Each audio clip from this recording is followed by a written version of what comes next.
Yeah.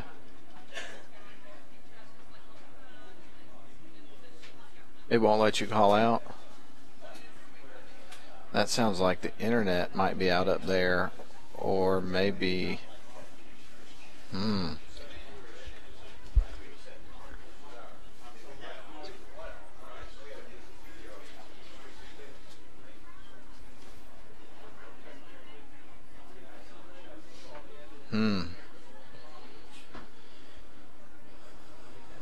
Well, I don't know what to do there, because I wouldn't want you to reset the internet because it's working back there, and I'd hate for it to knock us both out, because, you know.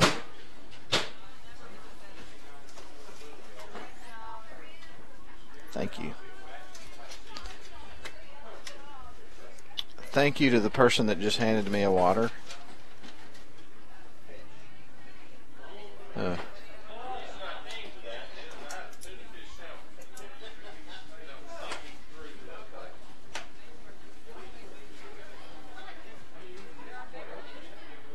Okay.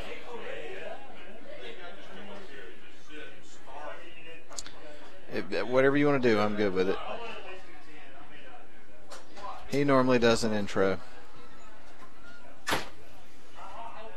He usually has Eye of the Tiger playing, and yeah, that's what he does. But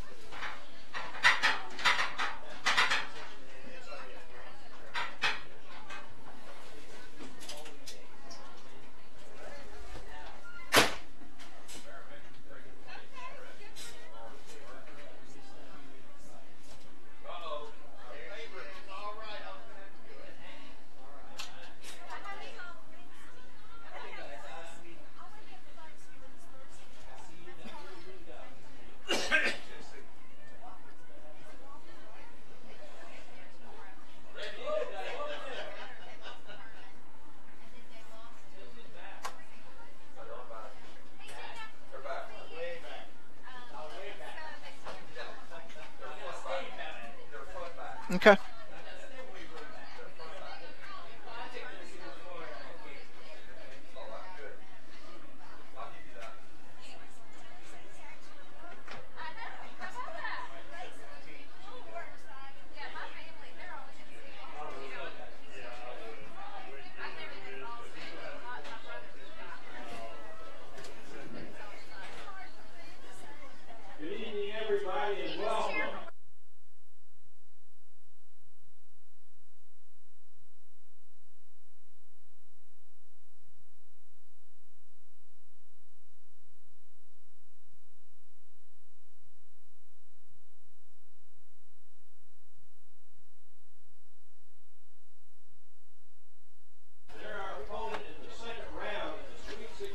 We're live.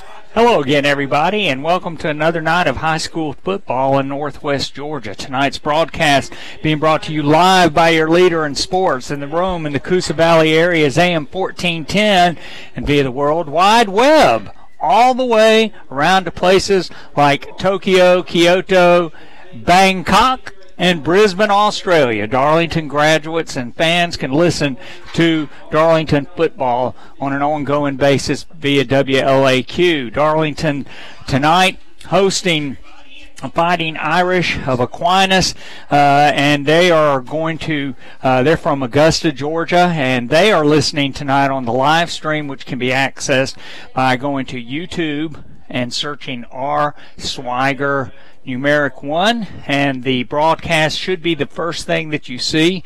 You also can get the game on the TuneIn app, download it to your mobile devices, and then search for WLAQ. I'm with Steve Conrad with Matt Davis, the birthday boy tonight. Matt Davis celebrating a birthday tonight, and Matt's up here at Chris Hunter Stadium in the press box with me to bring you tonight's playoff game. Matt, second round of the playoffs. The Tigers had a bye last week, and Aquinas, they did not have a bye. They're number 11 in the power rankings, and they defeated Stratford Academy 30-14 last week. Last year, Darlington beat Aquinas in Augusta in the second round of the playoffs. You know that the Fighting Irish want to come up here and knock Darlington off their pedestal tonight in the playoffs. No question, Steve. And when you look back at that game, Aquinas has got some even bigger motivation there because of the way they played in that game. They made some mistakes early in the game, kind of got themselves behind, tried to mount a comeback in the game, and just couldn't get it going. And Darlington had an answer for everything they tried to do in that game and came away with the win. But I bet if you talk to Aquinas, their coaching staff, their players that were in that game last year, they would say that they did not play their best game against the Darlington Tigers. So they're going to give everything they've got to this game for a lot of different reasons. Well, and as we lead off our analysis of tonight's game, I do want to mention, first of all, that both teams have outstanding coaches. Tommy Atha going into his 17th season, or in his 17th season here at Darlington, with a record of 132, 53-0 coming into the season, and the Tigers are 8-2 for this season. But James Leonard at Aquinas, he is in his 7th season, and he has an overall record of 60-14, Matt, and he's won 1 state championship, and they have won 4 region championships under his leadership. Neither coach has ever had a losing season. Both teams under these coaches are in the playoff slot. Tommy Atha, this is the 12th consecutive season Darlington has been in the playoffs under Tommy Atha. And the first thing we want to mention is both teams are going to be well coached. Both teams are going to come out and be fundamentally sound, and this means that we should see a really outstanding football game. I agree. When you look at everything on paper in this game, and then you've got the history of them playing last year over at Aquinas and how that game went, and just everything adds up to the kind of match that as a football fan in general, whether you're a fan or not of Darlington or Aquinas, the kind of matchup that you want to see as a football fan, and that's exactly what we're getting tonight. So I don't know about you, Steve, but when I look out there on the field, I think we're going to see a lot of interesting things happen in this game. It's going to be a lot of fun. Well, let's talk about the teams.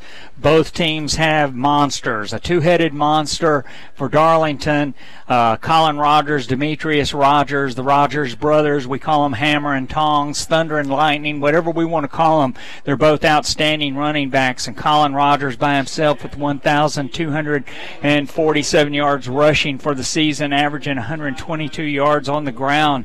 Matt, just an unreal season for the junior. And then Demetrius Rogers, he dances more. He's got speed. His all-purpose yards are really impressive for Darlington. We don't actually have the stats, but he was on punt returns, kickoff returns. He gets a lot of yardage there. Very scary for an opposing team, and he also runs the ball well. Had 60 yards in the Whitfield Academy game, and between the two of them, he had 60 yards. Rogers had 247, so they tallied up 307 yards between the two of them. So the two-headed monster known as the Rogers brothers, that is what Aquinas has to deal with. No question about it, Steve. And I think one of the keys to this game, and we talked about this before the pregame, is the fact that Darlington earning that bye was so huge for this team, because obviously they faced a lot of adversity throughout the season, and there towards the end of the year during the regular season and the playing game, they were playing pretty banged up, even though in some ways it didn't show on the field. So they needed that extra week to rest some guys up, heal some bumps and bruises, and not to mention have some opportunity to get prepared for the foe they've got tonight.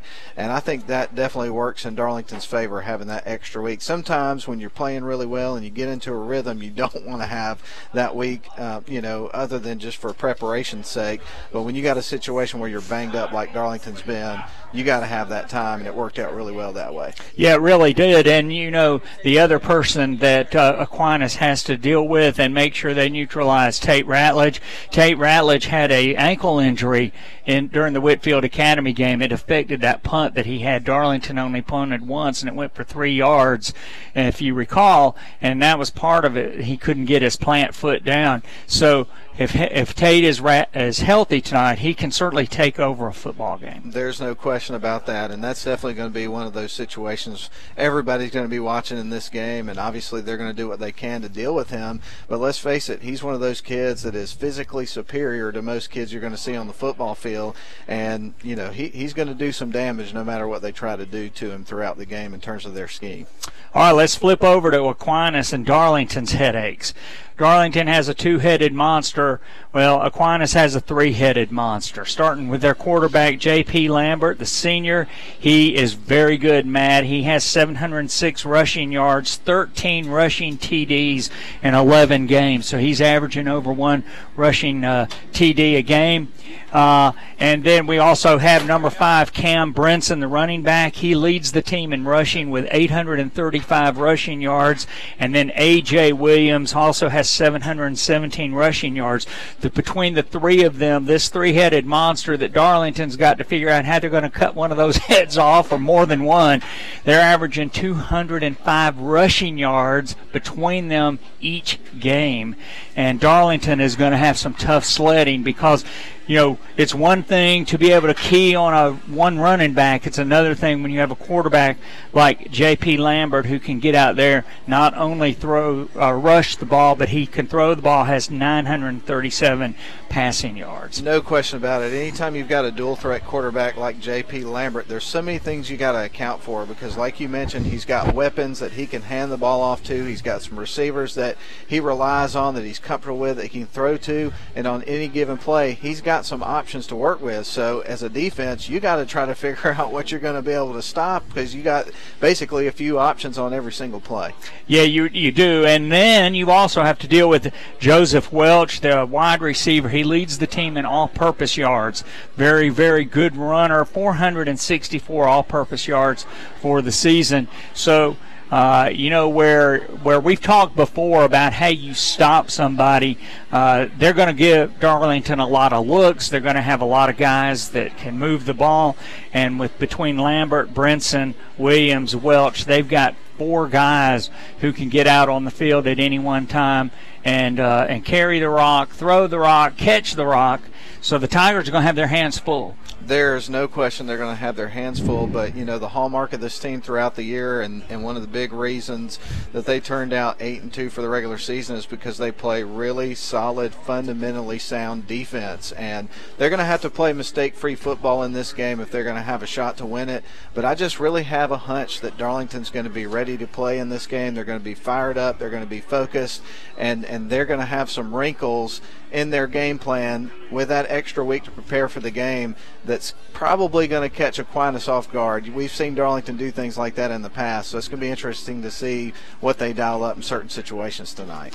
Well, you know, you're sitting here and we're talking about Coach Atha, and I tell you what, I would not trade Coach Tommy Atha for anybody anywhere. Not only is he a great football coach, but a great leader of young men.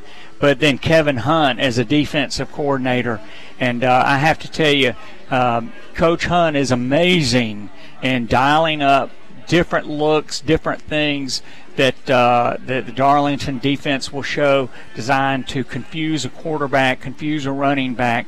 And I have a feeling that they've been working for 2 weeks on different things and started put their game plan in this week. But they'll have a lot of different things, but they also make good adjustments at the half. Definitely. Well, Steve, we really appreciate our sponsors making it possible to bring you the game here tonight. So perhaps we should hear a word from them as we get ready for the game to kick off in about 5 minutes. Can you believe it's almost here? Unreal. The captains are coming out on the field, and so we're going to send it back to WLAQ for a commercial break, and then we'll come back to have a wrap-up in our pregame show and introduce the captains and get ready for high school football. Wherever you are all over the world, glad to have you with us tonight from Chris Hunter Stadium. And Darlington football coming to you in about 5 or 6 minutes on WLAQ. We'll be right back after these messages.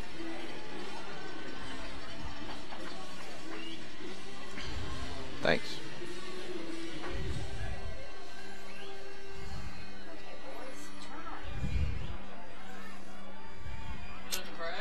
I don't know. Hang on.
3 minutes. We need it back after this. I can't talk during breaks because the video stream stays live, so I'll have to text you.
All right, we're back here at Chris Hunter Stadium. Teams lining up for kickoff. Captains tonight for Darlington: Rick McDermott, Roth Wilcox, the great Barrick Wade, and Tommy Atha. We also have for Aquinas the visiting Fighting Irish: John Parrish, Ryan Colley, J.P. Lambert, and Cameron Brinson.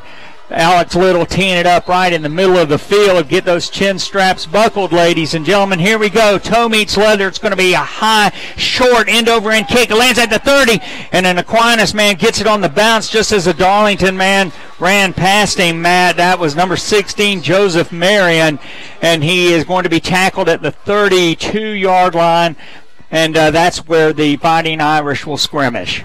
That's right. The Aquinas Fighting Irish are going to start at the 32, but I like the pursuit from Darlington getting down the field. They show that they're going to be very aggressive out of the chute, so let's see if they can have a good defensive stand to start this game.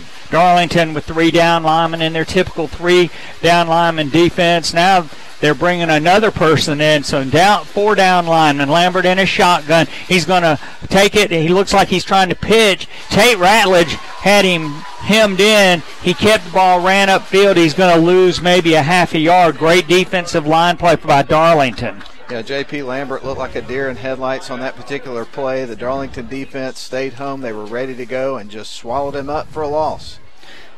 All right, second down and make it 11 from the 31-yard line of the Fighting Irish. First possession of the night for either team. The Irish in their white travel jerseys, green numerals, gold pants, gold helmets. Lambert in a shotgun with a pistol back. He's going to hand the ball to Cam Brinson, and he is going to be tackled, Matt, as he goes off right beside the center on the right side on a belly play, and he's going to be tackled at about the 32. Yeah, fairly sizable kid's got a fairly low center of gravity, try to muscle through that line, but Darlington stood tall on defense, and now they got him in a 3rd and long. First third down of the night for either team. Tigers hoping to stop the Fighting Irish here. Darlington giving up 14 points a game on defense, Matt. So the Tigers have done real well. They've got 3 wideouts over here. Lambert, he's rolling to this side. He throws the ball incomplete. His receiver was not looking for the ball. That was intended for number 4, John Parrish, the senior. And the Fighting Irish will be forced to punt the football. Yeah, I think you hit the nail on the head, Steve. I think there was just poor communication between the quarterback and the receiver on that play. He didn't look like he was looking for the ball, and that's going to be incomplete and a 3 and out and a good start for the defense. Number 28, Patrick Lovering, the senior. He will be punting for the Irish. He's standing at his own 20. This is going to be a high, good spiral kick coming down to Casey Gunn at the 37-yard line of Darlington. Great kick, Matt, but the Tigers will have fairly decent field position to start their first possession of the night. Absolutely, and we've talked about it a lot this year. Darlington has typically had good field position in games. The trouble has been capitalizing a lot of the time. So it'd be great to see Darlington come out, have a strong drive to start this game. They came out good on defense. Let's see if they can carry over that spark on the other side of the ball. Tigers in their home purple jerseys, white numerals. Matt, they're wearing white pants tonight instead of the gray pants they've been wearing. White helmets with purple Tiger paws. They're going left to right on your radio dial. Darlington with a line of distinction. We'll talk about that in a minute. Frank Manning under center. Frank Manning rolling to his right. Complete. Coming out of the backfield down the sideline 30. 15, and there's going to be a flag on Darlington, but it was complete to Tommy Atha coming from his tight end side, Matt. He caught the ball, just went down the near sideline. Looks like Darlington may be called for a holding penalty, a blocking penalty of some sort down here on the 24, but it'll still be a big play for the Tigers. Steve, I love the play calling on that first play. We told you in the pregame they were going to have some wrinkles lined up for this game. They came out, surprised them on that first play call. It's a big play, but it's coming back. Yeah, you know, Matt, Frank Manning, he rolled to his right, and he caught Tommy Atha here. Now, this is generally a spot foul, so this is not going to be from the previous spot. It's generally a spot foul, and so Darlington will have a nice gain to the 35-yard line of the Fighting Irish. So it's not going to come back. It does negate about 20 yards on Atha's catch, but it's still a great game. 1st and 10 for Darlington on the near hash mark. One wide out to the far side, two to the near side. Pistol back is Colin Rogers. Manning, he fakes it to Colin Rogers. Now there's another penalty flag, and this is going to be an illegal procedure against the Tigers. Yeah, you hate to see that, Steve. You have a positive play, you have a penalty, but you still get the first down, get it down the field, and then you have a procedural penalty on the very next play. That's the kind of mistakes that'll make the coaching staff pull their hair out. Well, it really is, because it's just an unforced penalty, and, you know, it's a focus penalty. Boy, ask Coach Kirby Smart over in Athens when you consider all the penalties Georgia had last week with false starts and too many men on the field. Irish with 4 down linemen, linebackers coming up. Colin Rogers to his right. He steps up inside, and he's going to be down to the 35-yard line. And I tell you, Matt, this play reminds me of the Green Bay sweep when they would bring somebody out to the side, and Jim Taylor or Paul Horning running the ball with blockers out there, and Colin Rogers cut it up inside for a nice 5-yard gain, 2nd and 10. Yeah, got the yards back that they lost on the penalty, so now they'll go back to the line of scrimmage and dial up 2nd and 10. Colin Rogers, 51 carries for 247 yards against Whitfield County. To the near side again, and they do love that short side of the field, and a flag comes running in. It's going to be a gain of 8 if it stands, but it's going to be a holding penalty called against Darlington. You know, we're going to see a lot of Colin Rogers tonight. In a way, you kind of hope that he doesn't have to run the ball 50 times like he did in their last win, but he's definitely a big piece of the pie here to get some success. All right, let's see. Let's see where they mark it off. Darlington losing themselves right here. You know, they had a ball down to the 15 on the first play of the game. It was brought back, a 20-yard loss on that penalty, back to the 35 of Aquinas, an illegal procedure penalty, 5-yard gain, and now another penalty puts it back to the 43-yard line. The line to make is the 25. Darlington 2nd and 18. So let's see what they do here. They got to have a big play. They haven't been much of a big pass threat throughout the season, but we'll see what they have here on 2nd, and a long way to go. And it's going to be a handoff, a fumble on the exchange between Manning and Colin Rogers. And right now the Darlington Tigers came out with a great play to start off, and then since then have acted like they didn't have a bye week. I'm not sure what happened there. It looked like there been a little bit of miscommunication between Manning and Colin Rogers, and perhaps Manning had decided to pull it right there at the last second run. I don't know, but it ended up on the turf, and he covered. All right, let's see what the Tigers get on 3rd down. It's 3rd down and 19. The line to make is the 25-yard line. If the Tigers can pick up a good chunk of yardage, they might go for it. Manning back to throw. Got a man on him. Got pressure. He's going to be sacked. He was trying to get rid of that ball, but he could not. He's going to be sacked. So Darlington gets a nice play on their 1st down, Matt, then a just a slew of mistakes, and the Tigers are going to be forced to punt the football. Yeah, both teams are going to end up their first drive on a kick, and not the kind of kick you want to end it in. It's going to be a punt for both teams here to start this game. All right, John Parrish is deep for Aquinas. He is standing inside his own 10-yard line. Tate Ratledge to punt for the Tigers. 4th down and about 24, and it's going to be a line drive kick. It's going to bounce, and now it's going to roll, and what a great punt by Tate Ratledge.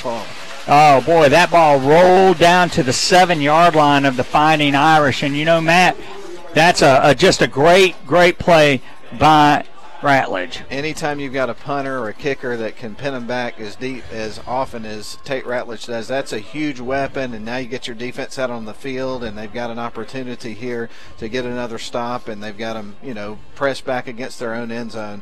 What a weapon that is. All right, Darlington with 1 first down on their first possession, and then a slew of penalties. Aquinas with their second possession. They got about 3 yards total on their first possession. Lambert in a shotgun. Now he's looking over to the field. 2 wide outs to either side. Red McDermott comes up on the far side of the Darlington defensive line. Now the linebackers are blocking, stepping back, and he's going to hand the ball or fake it to Brinson. Now he's going to throw complete on a little bubble screen to the outside, and it's going to be good yardage for the Irish, and they're going to have the ball out at about the 16-yard line. Let's see where they mark it. Really good execution on that play from Aquinas. They looked a little out of sync there in their first drive of the game, went 3 and out, but that was a good-looking play. Let's see if Darlington can pin their ears back and put some pressure on them. 2nd down and 1 for the Irish at their own 16. 2 wide outs to either side. Lambert looking to the sideline to get another play, calling it out. Brinson is the pistol back. Darlington 4-down lineman. Linebackers creeping up. He's going to hand the ball to Brinson. He's dancing, and he's going to come right into the middle of the line. He'll have the first down out to about the 18.5, but not much more for the Irish. First down, though. Still a lot of area teams that we focus on our broadcast playing tonight. We'll talk about some of those games throughout the night, but Cedar Shoals is playing at Barron Stadium against Rome. Of course, you've got a couple other single-A teams that are playing that we're familiar with that we'll talk about later. All right, the Irish with a man in motion right to left. He's going to hand off to Brinson. Brinson getting to the far sideline. He's running up the far sideline, Matt, and it was just a burst of speed out to the outside, and he's going to have a first down out to the the 36-yard line, gain of 15. And I think that was A.J. Williams, number 25, unless I'm badly mistaken on that last carry, Steve. Instead of Brinson. I think so. All right. So that is A.J. Williams. They're swapping them out. Like we said, Matt, Darlington trying to slay that 3-headed dragon. Lambert in a shotgun. He's got a man in motion, and he's rolling to his left. He got away from Tate Ratledge, and then he's going to pitch it out here. And that is going to be A.J. Williams. That's Cam Brinson who got that pitch, dances up the near sideline. So he's got a first down in Darlington territory. And right now the Tigers are back on their heels as the Irish are moving the ball. The word that comes to mind, options. We talked about that in the pregame. There are a lot of options here. The quarterback can throw, he can run, he's got some running backs that he can hand the ball to, and in this case we saw an option play, much like you see with Georgia Tech. So there's a lot of things going on with this offense you got to account for. All right, Darlington, 3-down lineman tonight for the Tigers. Man in motion, goes left to right, and he's going to fake it. Brinson Tate Ratledge trying to catch the quarterback. He trips him up. He trips Lambert up as he hits the 40-yard line, and Lambert falls down to about the 37. And if Tate Ratledge does not trip him up, Matt, he's got a lot of grass in front of him as it is. It was a gain of 5. And, he's not a super big quarterback, but he's got some decent size. He's got strong legs, and he's quick. He was very quick on that particular play. That's going to be a dangerous situation to deal with. 2nd and 5, no score if you're just joining us. But the Irish are moving the ball against the Tigers. This is A.J. Williams coming out to the side. Quick throw to him, and he is going to be dropped.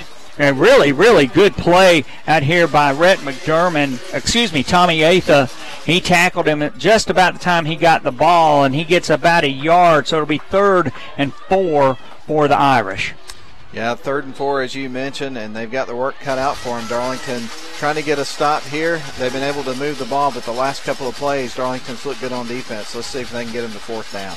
All right, Darlington trying to keep them out of scoring position. Man in motion, right to left. Lambert in a shotgun. Man in motion comes deep, and Lambert's going to pitch the ball to him. Tate Ratledge.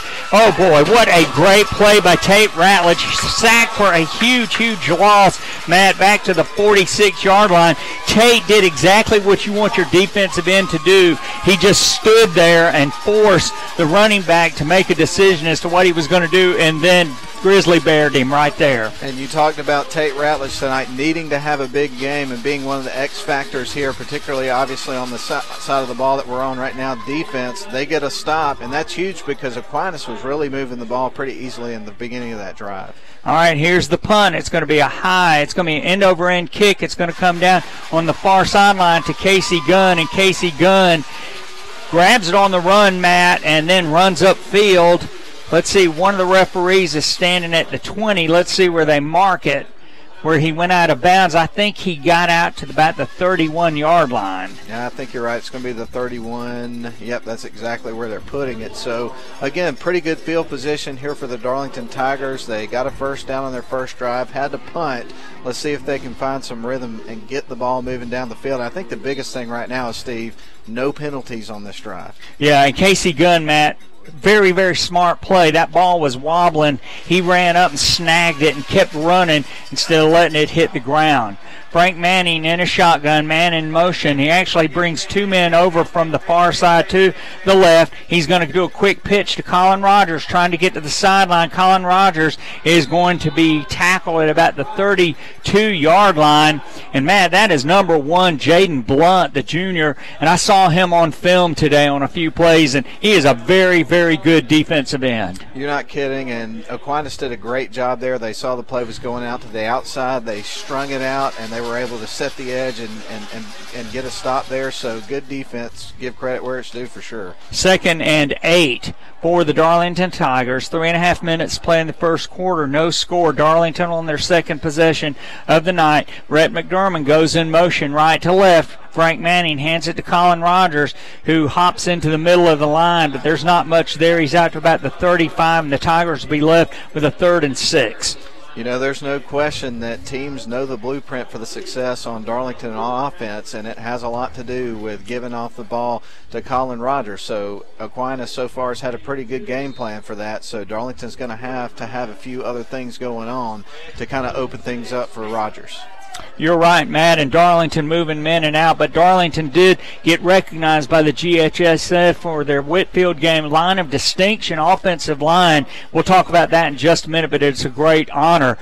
Frank Manning rolling to his left.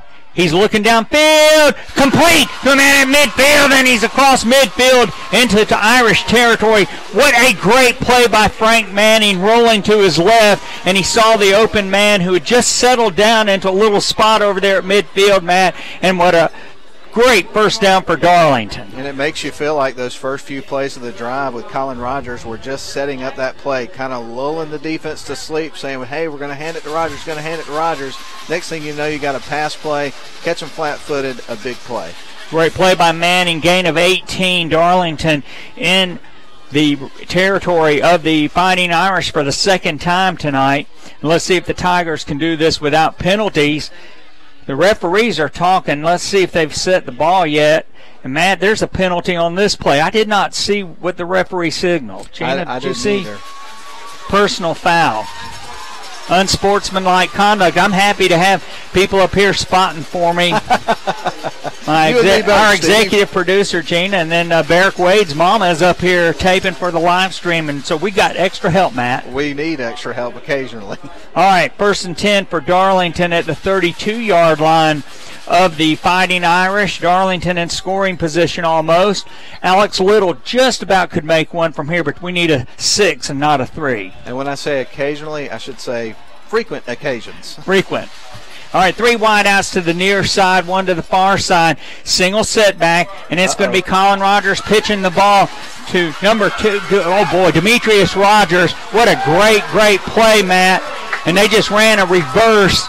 Colin Rogers flips it to Lightning, the Rogers brothers, and he flips it to him. He goes up the far sideline inside the 10-yard line. What a great play by the Darlington offense. That's what happens when you give Darlington a couple of weeks to prepare for you. We told you they were going to have some trick plays, some wrinkles in that offense, and it is paying off. Let's see if they can finish the drill. First and goal at the 8-yard line. Darlington, 2:07 to play here in the first quarter. Now encroachment by the Fighting Irish, and so that will move the ball down inside the 5, down to about the 4. It's half the distance to the goal.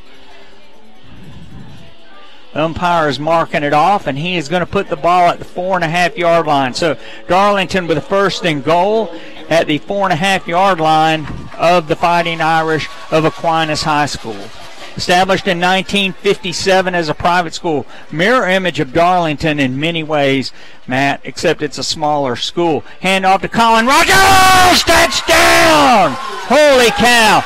He burst off the left side behind you-know-who, Tate Ratledge, and then he spun into the end zone, and the Tigers are up 6-0.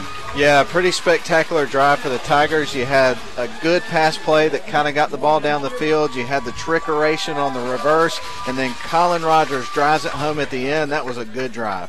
A great drive, and it's going to be a 65-yard drive, and 2 big plays, a completion by Frank Manning on a 3rd down and 8, and then the Demetrius Rogers run on the reverse. Colin Rogers tops it off. Swiger to Manning to Little. It's good, and it's 7-0 with 1:57 to play here in the first quarter. So we're going to send it back to WLAQ for a 30-second break, and then we'll be back for Darlington's kickoff. Don't go away.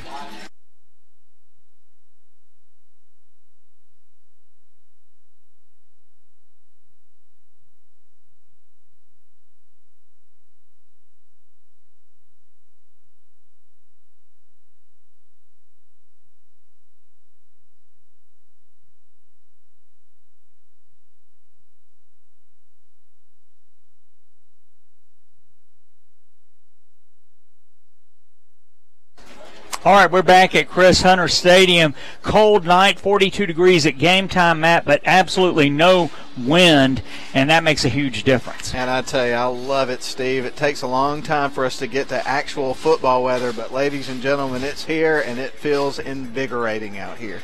It is great. Alex Little teeing it up, and he's going to be kicking it to 2 Aquinas men. I can't get their numbers. They're standing in such a way we can't see them. I think we got John Parrish, and then the other one. He's closer to the screen for me. So. All right, Little approaches the ball, high end over end kick, and it's going to come down to a man at the 31. Darlington, with good coverage, knocks him out of bounds, and that's Will Bagby, the freshman, playing on special teams there, that knocked him out of bounds. And I tell you, Will Bagby's not the biggest player Darlington has on their team, but we had him for 2 years, and he is a tough nut. I tell you what, and I think you could say that about everybody on this team. You're not going to find a harder working team out there and kids that just get out there and play aggressive football, and that was an excellent play, as you mentioned. All right, 1st and 10 at their own 38-yard line. Darlington trying to keep it away from those deep men. And the Irish come out, 1 receiver way out on the far side, 2 to the near side. Lambert in a shotgun. He's handing the ball off to Brinson. Brinson off the right side.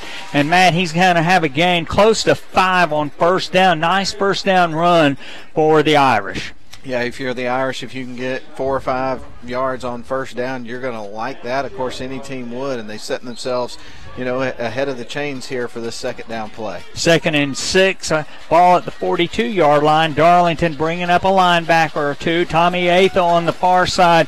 Rhett McDermott on the near side. Tommy Atha's on this side, and Rhett McDermott's on this side. Dawson Williams in the middle. Lambert, he's going to throw the ball complete to a man over on the far side. He was being defended over there by Cam Watson, got shoved out of bounds immediately. Cam was in a position, Matt, to intercept that, but it was a completion into Darlington territory at the 49, 1st down for Aquinas. And that was Joseph Welch, the sophomore wide receiver. I think that's the first touch we've seen from him in the game. Looks like he's got good hands and communicates well with the quarterback, so that was a good play. Leads the team in all-purpose yards, 2, 3 wideouts to this side, and that's going to be Brinson in motion. He's going to hand off, or no, he's going to pitch it out here. Lambert, oh, that's a hold against Tommy Atha. The official did see it. He threw the flag. This is coming back. And, boy, he did. He grabbed Tommy Atha. It's very difficult, Matt, not to grab that guy as he's trying to run past you. And Aquinas is going to get flagged for holding, I believe. Yeah, and you could tell which one of the young men out there was the culprit, because he was kind of throwing his hands up to the official saying, "What did I do?" That's a dead giveaway. And it must be pretty obvious when these 64-year-old eyes can actually see it. So, all right, 56 seconds to play here in the first quarter. Darlington up 7-0 if you're just joining us. And Aquinas is going to be penalized back to their own 42.25. Well, make it 41 3/4 line. And the line for them to make is the 39 of Darlington. Lambert in a shotgun. He's got a man in motion coming right to left who comes back behind the pistol back. He's going to fake it to his running back. He's going to pitch it to Brinson, and Darlington, wow, what a great play. It's going to be a loss. And Darlington read that beautifully. And that's Tommy Atha, the senior. He read it beautifully. Matt Gunnan for the Honeymoon Bakery icing on the cake player of the game, which he won in the first game of the season against Pepperell. And it's going to be a loss of about 4 for Aquinas. And, I mean, he's a senior this year. Hard to believe that at this point. But everybody wants to play another week, especially the seniors. So you're going to see a lot of effort out there tonight. 2nd down and 23 for the Irish. Lambert in a shotgun, rolling to his left. He's left-handed. He's going to throw the ball complete to a man at Darlington's 47, and he's tackled immediately there by Tommy Atha, and this brings up a more manageable 3rd down for the Irish. Yeah, I thought we were going to have a man from Darlington have an opportunity for an interception there, but it got up over his head a little bit, and it looks like our first quarter's in the books. First quarter is in the books. So with Darlington leading 7-0, Aquinas coming up with a 3rd down play. We're going to send it back to WLAQ for a 30-second break, and we'll come back for more football. Don't go away.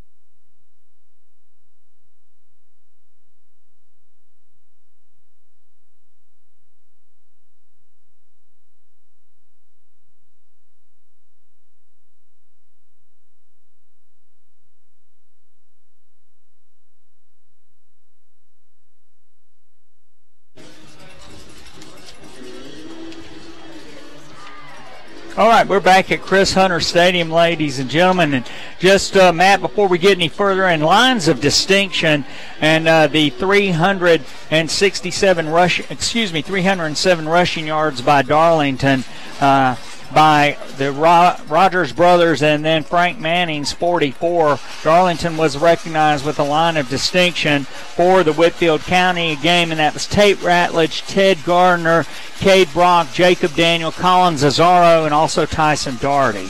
Yeah, no question. Darlington's running game's been the hallmark of their offense this year, and you got to give a lot of credit to those guys up front and making the push. Lambert rolling to his left, looking downfield. Now he's going to go straight upfield, and he's going to have the first down, and Moore running up the far sideline. And that time the Darlington defenders did not keep contained, and it's going to be a 1st and 10 for the Irish at the 25-yard line of the Tigers. Yeah, he's definitely not the type of kid, talking about Lambert, the quarterback, that you're going to be able to bring down with your arm. You got to wrap him up and get him down to the turf, and they just missed a tackle there on that play. That's right. And, we were talking before the game. He can run, he can throw the ball, and he's got 13 rushing touchdowns for the season, so you've got to account for him on every play. 1st and 10 at the 25-yard line of the Tigers. Man in motion is Evans, and he's going to keep the ball. Lambert, and he just puts it in his belly, keeps it, and he's running on the outside hash mark for a gain, Matt, of about 7. And the Irish are in business inside the Darlington 20. Yeah, last 2 plays have been good runs by their quarterback, J.P. Lambert. So it'll be interesting to see what they dial up on this next play. Do they go back to something similar to what they've done in the last couple of plays, or do they mix it up? I kind of feel like they'll go to somebody different on this next play. All right, make it 6.5, 2nd and a long 3 for the Irish. Lambert in a shotgun. and he is going to hand the ball off to number 25, A.J. Williams, and he looks like he slid inside of the 15. He's got a first down by the way it's looking, and yes, it'll be 1st and 10 for the Irish. Other games we'll be talking about over the course of tonight, I mentioned Cedar Shoals at Rome. Of course, you've got Bremen at Rottmart. That could be a scrap because Rottmart hadn't been tested since the first week of the season when they played Cedartown. And, well, Bremen beat Cedartown this year. Lovett's at Calhoun. Chattooga at Raven County. That's on 95.7 The Ridge. Tryon at Schley County. Mount Zion at Dooley County. And that's the list of games. All right, and Darlington brings in DJ Johnson. And, Jonathan Smith Lambert keeps the ball, and it's on a option play, but he kept it, Matt, got inside the 10, and he's going to have a gain of about 7 or 8. And right now, Lambert is killing Darlington on those keepers. Definitely is, but now you're getting to the toughest yards on this side of the field, and so Darlington has to find a way on defense to hold strong near the goal line and try to find a way to get a stop. So we'll see what happens now with the very short field. All right, Darlington now with a 7-0 lead that's in jeopardy. 10 minutes to play here in the first half. Manning motion goes right to left. Lambert, he is going to fake it, and he's going to throw a little quick pass out to number 2, Tyler Evans, who'd gone in motion, and he's going to be down inside of the 5, down to the 4. Matt, that's not a play you see very often. It looked like an option play, and he just threw the ball out there to Evans for a nice first down. And again, Steve, it's like we talked about at the beginning of the game. When you got a quarterback that can run, can throw, and has got so many weapons like he's got, you just never know where the ball is going. That's right, and from film study or whatever, you've got to pick up some tendencies, and then you've got to be able to get those plays and take it away from them. Be 1st and goal at the 2-yard line for the Irish. Darlington up 7-0. Lambert in a shotgun with an empty backfield, and he is going to just run the ball forward. I think he fell into the end zone, Matt, on a 2-yard run, and that will be his 14th touchdown of the season on the rushing end, and it is now 7-6. Yeah, and when they lined up with an empty backfield like that, there was not one thought in my mind, I'm sure for you as well, that thought they're going to throw this ball. You had to feel like the quarterback was going to run it all the way, but they just couldn't stop it. Yeah, and how many times did you see Tim Tebow do that? Exactly. You're down close, and he runs it, and it's going to be kicked up by number 28. That is going to be Patrick Lovering, and that ball went wide to the left, Matt. And so it is going to be a missed extra point. So with 9:20 to play here in the first half, Darlington now leads 7-6. Tigers down on the field, but we're going to send it back to WLAQ for a 30-second break, and then we'll be right back for Darlington's receipt of the Aquinas kickoff.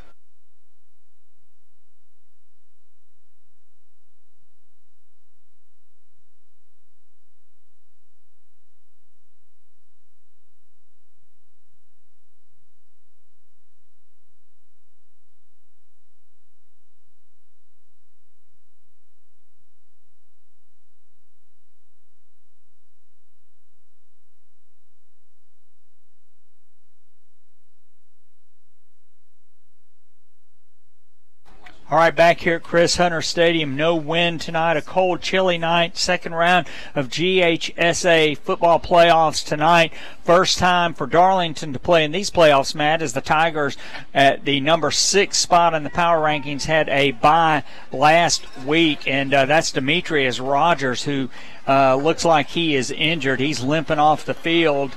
And that, if he is really having a problem, that's going to be a big blow for the Darlington offense as well as defense. Yeah, with Darlington's offense this year, you hadn't had a whole lot of diversity, and he's one of those guys that you can get some good quality yards from in the games, different kind of runner than Colin Rogers is, so you don't want to lose him. But the way he's moving around, maybe he just had a stinger or something like that, and maybe we'll get to see him come back in. He's looking like he's moving around a lot better than initially it looked at the beginning of that injury timeout. Yeah, it does. He's walking better. And now Rolf Wilcox goes deep for the Darlington Tigers. Already has a kickoff return for a touchdown this year against Christian Heritage. Swung the momentum in that game after they had just returned an interception, 82 yards for a touchdown, Matt. And let's see if the Irish will actually kick it deep to him. Here we go.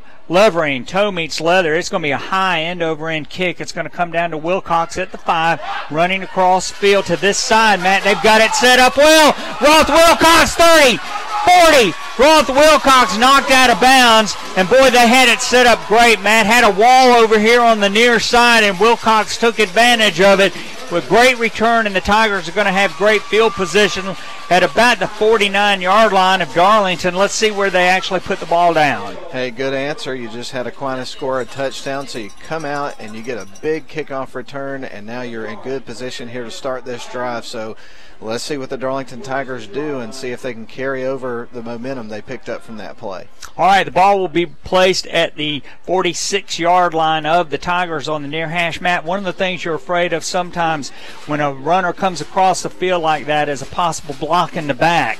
And Darlington did a great job of setting up the wall on the near side. Roth took advantage of it with his speed. Great return by the senior. I formation for Darlington. Frank Manning in a shotgun formation. It's a pistol formation. Tommy Atham moving over to the long side of the field. Brett McDermott moved. Why he lifted his foot, I'm not sure. I don't know if anybody else moved, but it's illegal procedure against Darlington. Yeah, a little bit too much happening up there up front. And again, another procedural penalty, and we've seen penalties be an issue for Darlington in recent games. Well, Matt, this is the 4th penalty for the Tigers tonight. They had 3 on that first possession, which really inhibited their ability to get the ball down into scoring position. And so let's see what the Tigers can do now, 1st and 15. Yeah, and you have a situation where you get a big return. The last thing you want to do is have a procedural penalty right before you begin the drive. All right, 1st and 15 for the Tigers. 2 wideouts to the far side. Colin Rogers gets the ball. Oh! Had a nice hole straight up the middle, gain of about 6.5 or 7. Let's see where they mark it. Got the penalty yardage back +1, 2nd and 9. Yeah, good run for Colin Rogers. Got the penalty yards back and then some, and so we'll see what they dial up for this next play. But to be honest with you, I kind of have a feeling on this next play we're going to see Mr. Rogers again. All right, 3 wideouts to the far side, 1 to the near side. Carson Swiger in the slot. Manning in a shotgun. Darlington now looking over to the sideline. Manning is getting a change of play. 2nd and 9, 8:25 to play in the first quarter. 7-6 Tigers. Frank Manning, nice ball screen, complete, missed tackle, and that's going to be inside Irish territory. And Matt, who was that caught it? It was number 20 for the Tigers, Barrick Wade. The great Barrick Wade caught that ball, and he's going to have a gain, Matt, down inside of the Irish territory. 3rd down at about 4, so the Tigers have made up the penalty yardage with a manageable 3rd down. And I got to tell you, Steve, they better be glad that Manning got that ball out as quick as he did, because I don't know if you saw it or not, but they had a defensive player that was breaking right towards it and almost intercepted it. He did. Great play from the junior to the junior. Darlington with a 3rd down and 4. Rogers is the single setback. Man in motion is Rhett McDermott going left to right. Manning gets the ball. He's going to hand it. Oh, fake it to Rogers. He made a great read. Oh, man. He made a great read. Gets a 1st down on the far side. Man shot the gap and smacked Colin Rogers just as he should have been getting the ball. Frank pulled it out and gets a 1st down. What a great play by Frank Manning. Not that it's saying much to fool me, but I was totally fooled on that play. I thought Colin Rogers had the ball and was down, and then as you called it, he ran out to the outside and picked up that 1st down. You know, Darlington had to just completely redo their offense after Griffin Brewster got injured, because you went from a passing offense more to a running offense. But Frank Manning has just grown up every single game, and that was just a great, perfect read. Now we have a timeout on the field, so we'll send it back to WLAQ for a 30-second break, and then we'll be right back. Stay with us.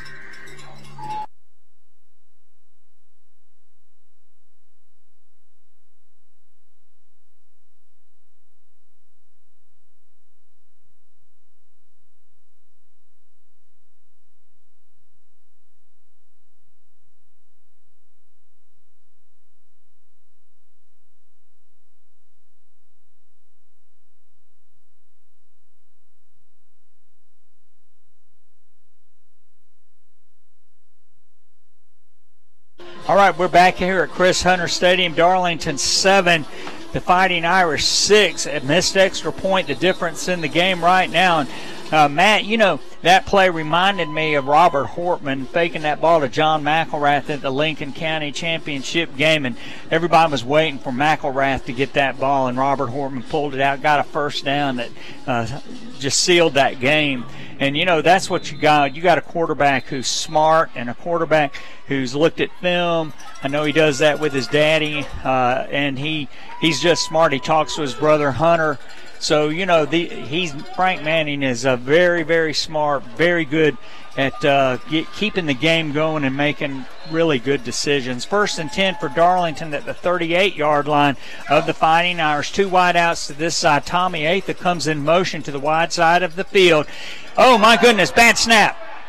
Frank picks it up. Oh, he dropped the ball. Well, let's see. Oh, boy. Darlington got a break. I believe you're right. I thought he was going to take that to the house. I thought it was a turnover. Yeah, you know, he dropped the ball as he was falling down, but a huge loss. Oh, my goodness gracious. Yeah, it's a huge loss, but when you consider the fact that didn't turn into a turnover and a fumble recovery for a touchdown, they really dodged a bullet. But, man, what a way to blow up that drive. All right, and that was a loss back from the 43.5-yard line back into Darlington territory, back to the 43. So, you know, about a 13-yard difference. Now Darlington has a second down. The line to make is the 34-yard line of the Irish. So that's going to be a huge, huge challenge for Darlington, about 23-yard lines. And this is going to be a throw to Demetrius Rogers, breaks into the clear, 35, 30, down inside the 30-yard line. And Matt, didn't bother Demetrius Rogers at all. That was spectacular, Steve, and we've been watching him all year long, waiting on him to break a play like that. And I think we're going to see a lot more of that in the future. That was a heck of a run. Yeah, and I want to clarify. I said a throw. It was a pitch to him, not a forward pass, but it was just a pitch to him. And he hit the line of scrimmage like he had jets on his cleats. And he is inside the 30-yard line. And, boy, Darlington made up the big loss and now in business. 1st and 10 at the Irish 24-yard line. Man in motion is Dawson Williams. He gets a good block over there on the outside. Colin Rogers trying to get inside, but the Irish safety comes up, Matt, and helps out, and it's going to be no gain or maybe a gain of about a foot. Well, still looking back at that last play from Demetrius Rogers, what a way to bounce back from a huge loss in a play that looked like it was going to be an absolute drive killer. It's hard to believe that Darlington right now is on the Aquinas side of the field knocking on the door of the red zone. And Darlington loves the short side of the field. You know, the last game against Whitfield County, Colin Rogers just made hay on the short side, and Demetrius Rogers did too. Frank Manning in a shotgun. Tommy Atha goes over to the wide side of the field. Now there's going to be a penalty, I think. Illegal procedure called against Darlington. Is that the third or fourth? At least the third or fourth, and you know that's really the one knock that you could have on Darlington so far in this game. So far, they've played well. They've had some variety on offense, done some different things, but man, the penalties are absolutely killing them. Our statistician and executive producer says third. So third false start for Darlington. So now let's see. It's going to be a second down and about 14.5. Matt, the line to reach is the 14-yard line of the Fighting Irish. Frank Manning in a shotgun. He's rolling to his right. Oh, he's got a man wide open, and he's going to throw the ball downfield. Oh, he had a receiver down there. Carson Swiger got turned around. He also had Cam Watson open over on the sideline and incomplete. Yeah, that was going to be a tough play to make, but, you know, Frank Manning never gave up on the play, you know, got the ball down towards the end zone. I don't know if that was going to be a catchable pass or not, but what a great effort by the team there. Well, and what really makes you feel good about that is there were open receivers on the field, and Frank rolled to his right. It wasn't a bad pass. I'm not exactly sure what happened on the route, but Carson got turned around and then could not make the catch. So Darlington now has a 3rd and 15 at the 29, make it 28.5-yard line of the Irish. Big play here. Manning, he's going to fake the ball, or hand it to Colin Rogers, and Colin Rogers is going to be down inside the 20, Matt. Nice gain of about 10. Yeah, that was good timing on that as well, as a delayed handoff to Colin Rogers, kind of strung it out a little bit and was able to get some extra yards. So here's a big 4th down coming up for the Tigers. Alex Little will come in for a field goal attempt. Matt, they're going to put the ball down at about the 26-yard line. So this will be a 36-yard line from the near hash. 4:14 to play here in the first half. Tigers get the ball to start the second half, up 7-6. Little going to try this field goal now. There is something that's being said by the umpire.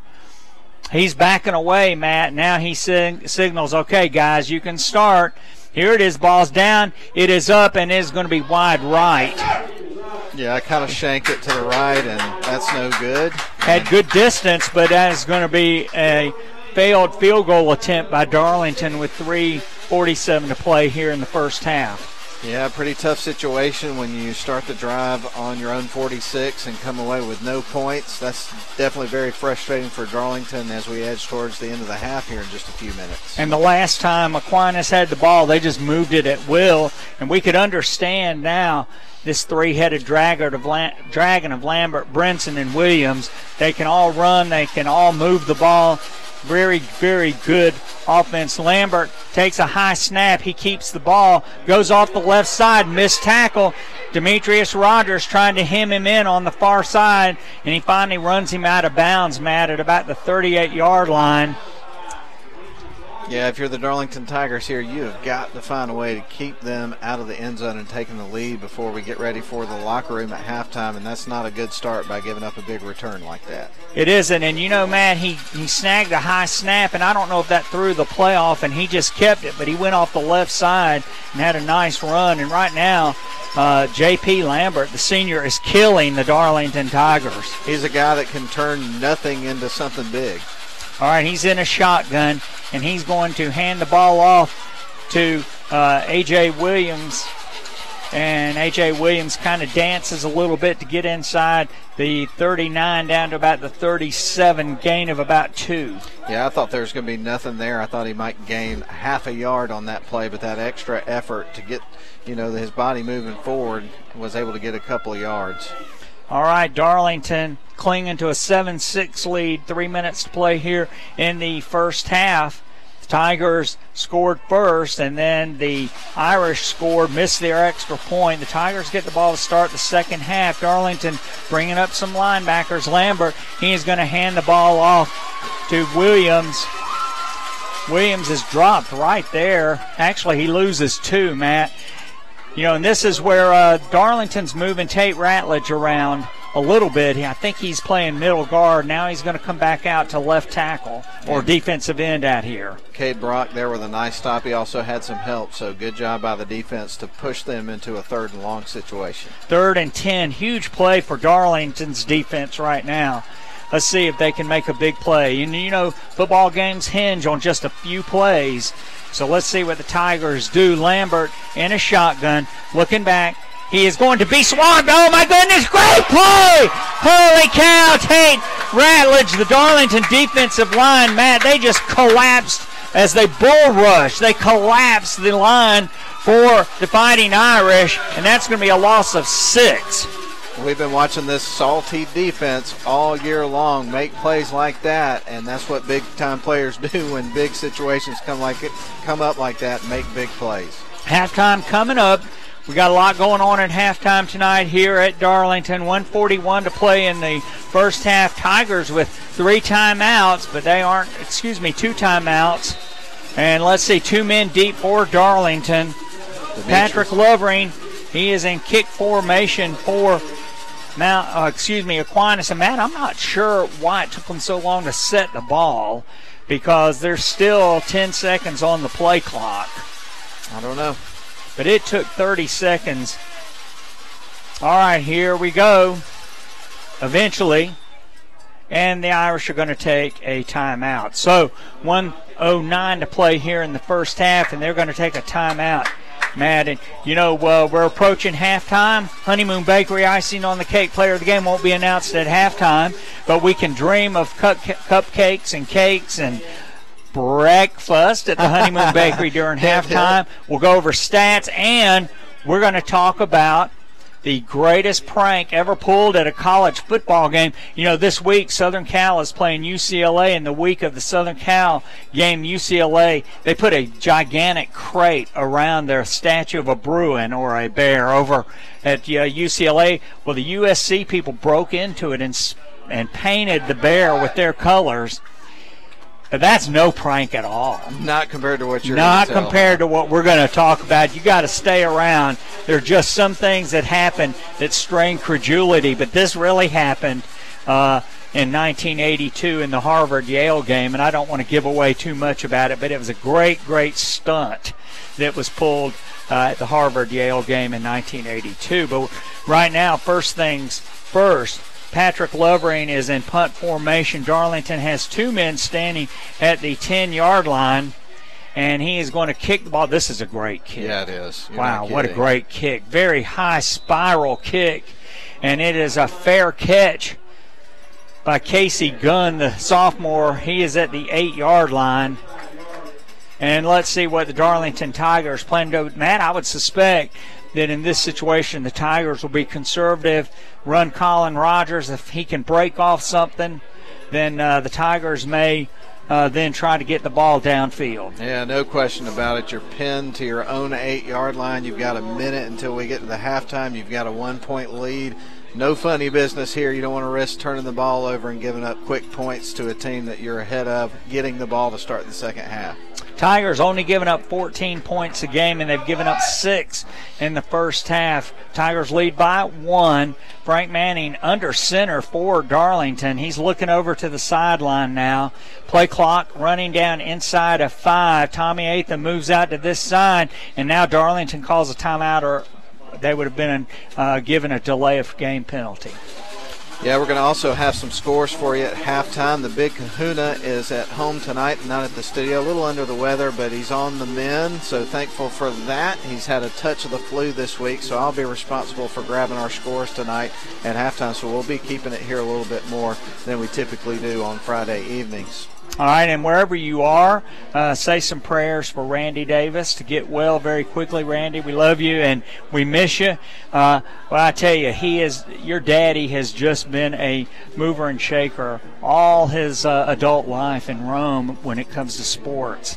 Yes, and a pillar of the community and one heck of a model citizen and American. Yeah, great American. That's right. Well, he really is, and I tell you, he's a wonderful friend. And he's been a pretty good dad to me as well. Well, I can imagine.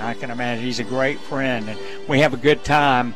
And I'm presuming that Lynn will be doing the Rome Orthopedic scoreboard by himself, and you may dash over there from here. I will be dashing over there and joining Lynn and hanging out with him, and we'll see what happens. It might get as silly as it does when the Big Kahuna and Lenny B are in the studio.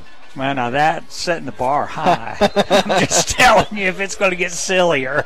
All right, Frank Manning, he's under center, hands ball to Colin Rogers. Colin Rogers actually busts through the line, Matt, out to about the 16-yard line. Where he saw a hole, I don't know, but he had both arms around that football. Darlington just rushing up to the line, see if they can break something, then use those timeouts. Ball at the 16, handoff to Colin Rogers. Oh, and he leans through, Matt, out for a first down out to the 20, and he just squirted through a tiny little crease there. 1st and 10 for Darlington at their own 21-yard line. 37 seconds to play here in the first half. He had become just an outstanding running back. Frank Manning in a shotgun, and Colin Rogers coming to the near side, and he cuts it upfield, and he's going to be tackled at about the 26. He just leaned down, and he punished number 15 for the Irish, Ward Tyre, the junior. He came up and made a great play, but, boy, Colin rattled his teeth a little bit. I know. I would imagine Ward Tyre, the young man that took the hit, hopes that if Colin Rogers runs the ball, he runs to the other side of the formation next time and give him a little break. My goodness. All right. that's the last play of the first half here at Chris Hunter Stadium. Second round of the GHSA Private School Playoffs. Darlington 7, the Fighting Irish of Aquinas 6 as we go into the half. Stay with us. We're going to be coming back after these messages for some stats, and then later we're going to talk about a great college football prank at the Harvard-Yale game of 1982, but we'll be right back after these messages.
All right, we're back here at Chris Hunter Stadium.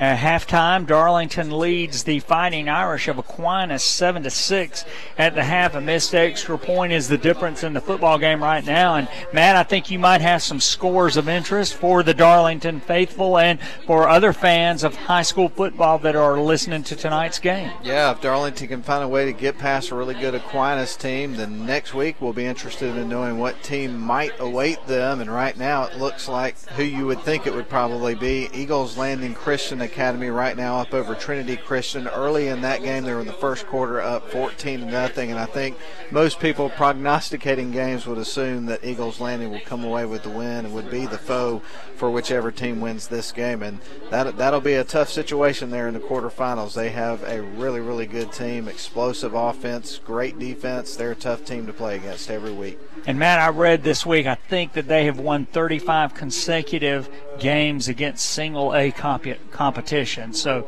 we've played Eagles Landing Christian Academy before. That's a very, very tough team. And if the Tigers have that, if the Tigers were to win tonight and then have that game, that's going to be tough sledding. It will be, and I'll give you a few other quick scores. I know you got some numbers in the story here in a minute. This will be very brief, but Cartersville's up over Ridgeland 20-0. It's Rome over Cedar Shoals 21-3 in the first half. Then you've got Rockmart over Bremen 21-7, and so Rockmart just keeps it rolling, ladies and gentlemen. I think this could potentially be their year, but we'll see. It's Calhoun over Lovett 7-0, and Raven County having their way with the Chattooga Indians 20-0 in that game. And let's see, North Cobb Christian over Brookstone 14-0. And that's pretty much what we have right now. We'll run down. Well, actually, I do want to let you know Trine's losing to, is it Schley or Schlee? How do you say that? I'm not sure. Okay, well, Schlee, they are up 12-0 over Trine. I'm being told it's Schlee. Schley County. Right. Yep. So they're up over Tryon, and we are in the bracket, of course, with Elka because they're the number one seed in the private school rankings. Darlington number 8. So the way that they do the brackets, and last week Aquinas had beaten Stratford Academy. So they played them 2 weekends in a row. Did you see that? Yes, on the and schedule? I did. And Stratford Academy won the 10th game of the season. Then Aquinas won last week. So, all right, let's go to our stats. Matt, last time Darlington was here, the first half, the Tigers ran 44 plays. But this night it's been a little closer to the norm. The Tigers 19 plays in the first half, 15 rushes and 3 for 4 on passing, 5 first downs, 1 punt by Tate Ratledge on 4 possessions, and one of those possessions was right at the end of the first half. Aquinas with 4 possessions too. J.P. Lambert just really killing Darlington, running the ball and passing the ball in the second quarter. 4 for 5 on passing for Lambert, 19 rushes for Aquinas, 8 first downs, 4 in each of the quarters, 3 punts, and then neither team lost a fumble. Darlington fumbled the ball twice. Both teams had 1 quarterback sack. 3 penalties for Darlington in the very first part of the game. Darlington 5 penalties in the first half for 35 yards, 3 for 30 for Aquinas in the first half. Both teams have looked exactly like you'd expect teams to look that are in the playoffs. They're solid. And these teams appear to be pretty evenly matched. The scoring, a 5-yard touchdown run by Colin Rogers in the first quarter on Darlington's second possession. Little put up the point, and the Tigers led 7-0. Then on a nice drive by the Fighting Irish, and they scored on a 2-yard touchdown run by Lambert. PAT was no good, and that's the difference in the game. But Lambert converted a couple of big third downs on that drive, Matt. So he's really, really played exactly like we expected one head of that dragon of Aquinas to play. He is really a solid player. He really is, Steve. And I think this game for the first half, for the most part, is exactly what we predicted it would be. I mean, you've got 2 really, really good, well-coached, fundamentally sound football teams with some talented players that give everything they have to this, to the game, out there going after each other. And it was a tight first half. It was a lot of fun to watch. So it's going to be interesting to see how the final 2 quarters of this game unfold and which team is going to advance to the next round and get ready for the quarterfinals. Yeah, and one of the things we talked about, a key to the game would be Tate Ratledge, and he made some really spectacular plays in the first half. And the sack on Aquinas was Darlington, including Tate Ratledge there. They had Cade Brock, and I don't remember which other lineman was out on the field. field at the time, but they just bull rushed right through the Aquinas line, just crumpled them up, and they kept Lambert right there in the middle, and they were able to tackle him for a big sack. But that's the kind of play Darlington has to have in the second half. Really going to have a big second half, no question about it. And so really looking forward to it, and looking forward to seeing which of our local area teams are going to be still playing next weekend, having some turkey on Thursday, and then get ready for high school football on Friday. Of course, Darlington was in that situation last year, so we'll see if it happens again. Yeah, and the Darlington Tigers, if you missed this just a few minutes ago, would play the winner of the Trinity Christian Elka game, Eagles Landing Christian Academy. We have played them before. The last time we played them, Matt, we were down there trailing 17-7. They had a defensive end who in the first half, he was committed, I believe, to Tennessee, and I can't remember his name, but he just kind of just took control of the game in the first half, and in the second half Darlington made some adjustments and completely neutralized him. And then later on, Darlington came back, scored a touchdown to close it within 17-14 late in the game, but Elka ended up winning that game. So it was tough games when you go down to Elka. No question, and I know you've noticed me looking at a couple of people that are on the sidelines tonight, but we've got a couple of Georgia Tech Yellow Jackets here on the sidelines at Darlington High School, as we've got Tajay Watley, and I believe that might be Quan Griffin from Rome High School that's now at Georgia Tech, along with Tajay that's sitting next to him. I'm not 100% sure of that, but I do know that is Tajay Watley down there on the sidelines here tonight. And, of course, Georgia Tech's got a pretty big matchup coming up tomorrow against the Virginia Cavaliers at 3:30, a primetime game. And Georgia Tech's got things on track right now, and will be going bowling this year. And I think that'll be a great game. And, I mean, when you look at college football tomorrow, there's not a lot of really interesting matchups. You got Rivalry Week coming up next week, but this week it's pretty thin. I guess the ones I'm most interested would be the Clemson-Syracuse game, and then you're going to talk about the Harvard-Yale game. That's at Fenway Park, unless I'm badly mistaken. It is at Fenway Park, Matt. And then Georgia Tech playing Virginia. That ought to be a scrap. But other than that, not too many really big games coming up tomorrow. Yeah, and speaking of the Harvard-Yale game, we want you to stay tuned, because the biggest prank in college football, we're going to talk about the prank inflicted at the Harvard-Yale game in 1982. And, Matt, it was not even Yale or Harvard fans that did it. We'll be right back after these messages. Don't go away.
All right, we're back here at Chris Hunter Stadium, ladies and gentlemen. Halftime continuing. Darlington 7 and Aquinas 6. At the half, the Tigers get to start the second half holding on to the football. Hopefully they'll do a little more with it in the first possession than they did in the first possession of the the first quarter. Darlington again up 7-6. Alex Little out practicing right now. But Matt, we talked about halftime coming up, and we're going to talk about the biggest prank ever actually pulled off at any college athletic. Who hates the Harvard Crimson as much or more than Yale? Well, just tell us how much. This would be the engineers from MIT, the Massachusetts Institute of Technology, who played football until 1901, and then the students voted to stop playing football. So MIT didn't play football again until 1988, which generated a lot of hostility between Harvard and MIT, a lot of hostility as they're both in Boston.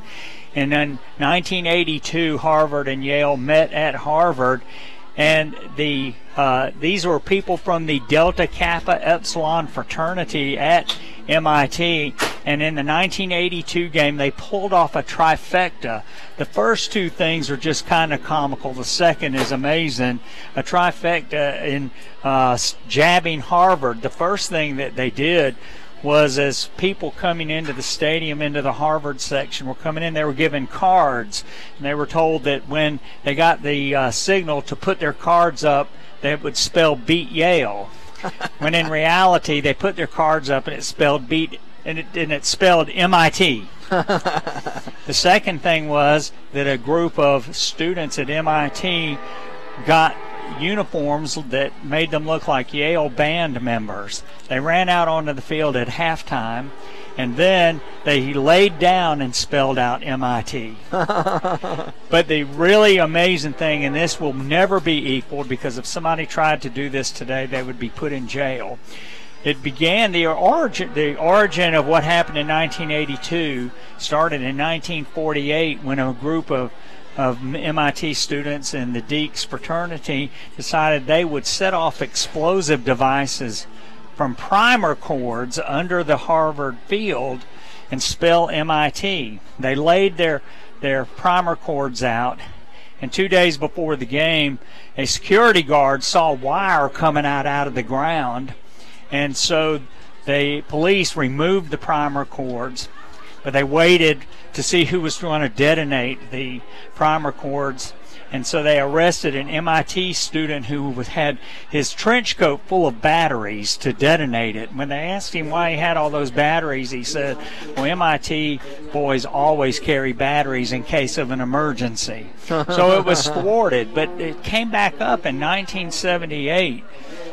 And the Deeks this time decided that they would inflate a weather balloon underneath the field at Harvard, and they had everything set up except the night they were going to dig the hole to put the balloon underground, the device underground with the balloon in it. The tarp was on the field, and there were security guards, and they didn't do it. Well, in 1982, they were telling some other fraternity members about this, and they decided they would do it. And this is exactly what they did. They dug a hole in the Harvard field at the 46-yard line close to the Harvard bench. And after Harvard scored a touchdown, they activated the device, and a big balloon started inflating right in the middle of the field. And it got to be about 8 feet in diameter before it exploded. And when it exploded in a puff of white, a note came out telling the Harvard people how to put the device back into the ground so that they could continue the game. The funny thing after that was that the Deeks were on probation, and the dean of MIT called the president of the fraternity, and the conversation supposedly went like this: were y'all responsible for that? I doubt they said y'all, but we're telling the story Southern way. They admitted that they were, and he said, okay, y'all aren't on probation anymore. You're off probation. Wow, that's a heck of a story.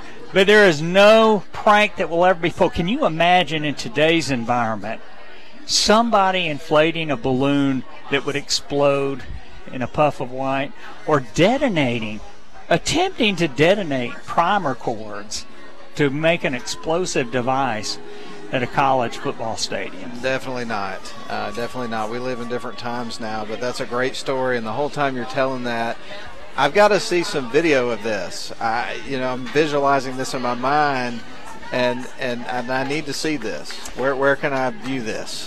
Go to ESPN. There's an article on ESPN, and it also has video attached to it.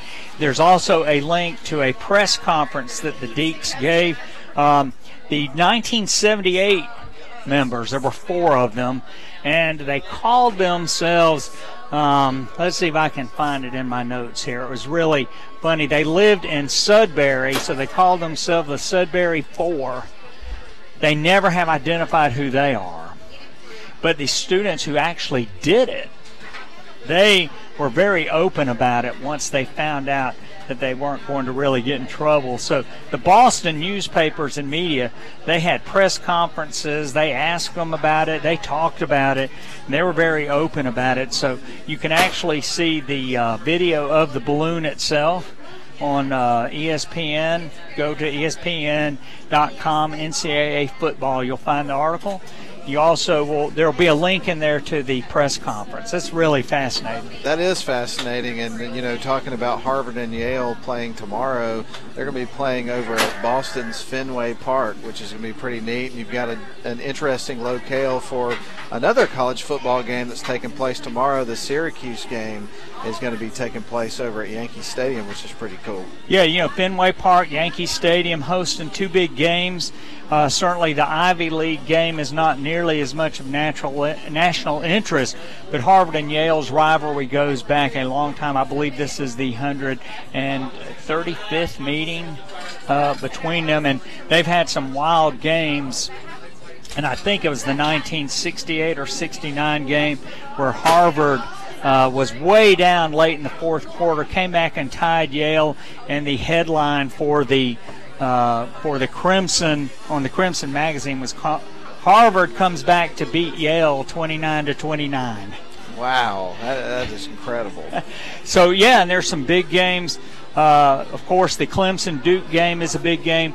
But Matt, you were talking about the Tech-Virginia game. Yeah. But all eyes at Georgia Tech are going to be on Wake Forest tomorrow because the Demon Deacs play Pitt. And for Tech to have an outside chance of any chance to win the Coastal Division, they have to have Pitt lose their last 2 games. See, I didn't even know there was any remote chance that they have an opportunity for the Coastal Division. I thought that was totally shot. It's not a good chance, but it all depends on how the things line up. In fact, Matt, I looked at it, and if Pitt and Tech were to tie with each having 3 losses, Pitt beat Tech head-to-head, so Pitt goes to the championship. Tech's hope depends on Pitt and Tech, and I think Virginia tying and Tech beating Virginia. It's a real quirky thing. But anyway. I hear you, and a lot of times with the ACC, you do have a lot of quirky situations like that because, let's face it, outside of really one team right now, the ACC is just not that good. It's just not. Besides Clemson, I mean, Syracuse is playing some good football, but name some other teams in the ACC that you think are really good right now. Yeah, it'll be an interesting name, Syracuse and Notre Dame. The Orange could beat them, but Notre Dame's tough. They're really playing well right now. I think one of the keys for Notre Dame is Ian Book, their starting quarterback. Is he going to be 100%? Because I know last week they took care of business against Florida State without him, but let's face it, playing Florida State this year is about like playing a cupcake team because they're just not very good. So I think Notre Dame to have success against a team that's playing as well as Syracuse. Hopefully Ian Book's going to be 100%, and I'll be rooting for him all day long because I really like the Fighting Irish personally. I know that's one of those teams you either love them or you hate them, and I love them. So. You know, if you ever go up there, we went to a Wake Forest Notre Dame game back in maybe 2012, and of course Wake got beat pretty badly, but the Notre Dame fans were great. They were just spectacular. Of course, the highlight for us was Wake Forest had chartered a train from Chicago over to South Bend, and one of the gentlemen in our train car graduated from Wake Forest College in 1948 when it was still over at Wake Forest. He was 86 years old, went to all the Wake Forest road games, but he had a glass eye, and he kept popping that eye out while he was talking to people. It was just a great, hilarious thing that was going on, but it was a great time, like old times that you read about, a chartered train to go over, and Notre Dame was a great place. The fans were great, and the stadium was great. Well, we're back here. We better start talking about football because Patrick Lovering is actually kicking it off. Toe meets leather, and he's going to kick the ball. It bounces to Roth Wilcox, trying to run to the right again. Speed by Aquinas gets him down inside of the 25-yard line. Well, let's see. He got out to the 26-yard line, Matt. And that was a good run there by Roth Wilcox. Of course, great extra effort there. Got him pretty decent field position, but, man, that young man never gives up on the play. Yeah, and, you know, that was the speed of Aquinas. They got back past the Darlington blockers, and so it's going to be 1st and 10 for the Darlington Tigers at the 27. Big possession for Darlington here to start the third quarter, Matt. It really is. They scored, of course, in their first possession of the game, but they are at second possession of the game, but hadn't seen the end zone since. Aquinas bringing up extra people, especially here on the short side of the field, and it's going to be a quick pitch to the right to Colin Rogers, 28, 29 out across the 30, Matt, and he has a gain of about 4.5, and that time the Tigers went to the wide side of the field. Yeah, another good run there by Colin Rogers. Hadn't had as big a night as he had in the previous game, but how many opportunities do you have for a night like that where you rack up close to 250 yards? Yeah. All right, second down and 6. The line to make for Darlington is their own 37-yard line. 2 wideouts to the near side, 2 to the far side. Colin Rogers is the single setback. Frank Manning is bringing Carson Swiger in motion left to right, and now the Tigers are going to have to call a timeout, I believe. Let's see. Delay of game, I believe. Wow. So again, the penalty bug striking Darlington early in here in the second half. Yeah, and I'm sure that Coach Eighth is very frustrated now. You're in the 11th game of the season, and you ought not be having this kind of stuff happen. And we've seen a lot of it in this game so far. All right, 2 wideouts to either side. Frank Manning in a shotgun, and he's going to hand off to Colin Rogers, trying to get to the far sideline, dives forward to the 30.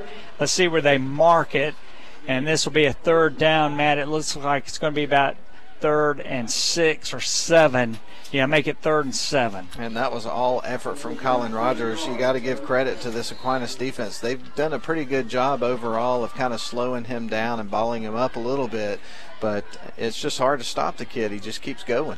Roth Wilcox I've just been given a note, has a separated shoulder in the first half, and apparently they put it back in because he had that kickoff return. Frank Manning complete out here on a 3rd down pass on a little safety valve that he had out here to Gil Maurer, and Maurer's going to be tackled at the 35, and the Tigers will be 2 yards short of a first down. Looked like he might have it, Matt, but boy, the Aquinas defenders closed fast. Yeah, very tough situation for Darlington to start the second half. You went to the locker room up by 1 point, get the ball to start the second half. You really want to score on that first drive and set the tone to begin the second half, but they go 3 and out. Again, the penalty hurt, delay of game, and Tate Ratledge will be in punt formation for Darlington. And this is going to be a, whoa, what a great kick. It's a great kick. He turns it over, Matt, got a great spiral, and it is going to be fair caught at the 22-yard line of Aquinas. And that was a great, great punt by Tate Ratledge. It really is, and we've talked about this throughout the season. At the beginning of the year, Tommy Atha told me that I think the thing that he likes to do the most in practice is punt the football. He puts a lot of time into it, a lot of pride, and we've seen him pin them back inside the 10 many times throughout the year. This time not that far, but it's still a great punt. Well, it is a great punt, a 38-yard punt, Matt. 38-yard punt, no return.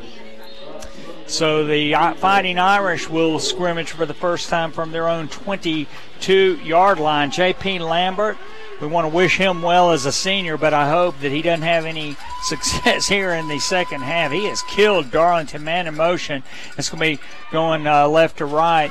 He hands it off to a running back coming up the middle. There's nothing there, and it's going to be second down and about 10.5.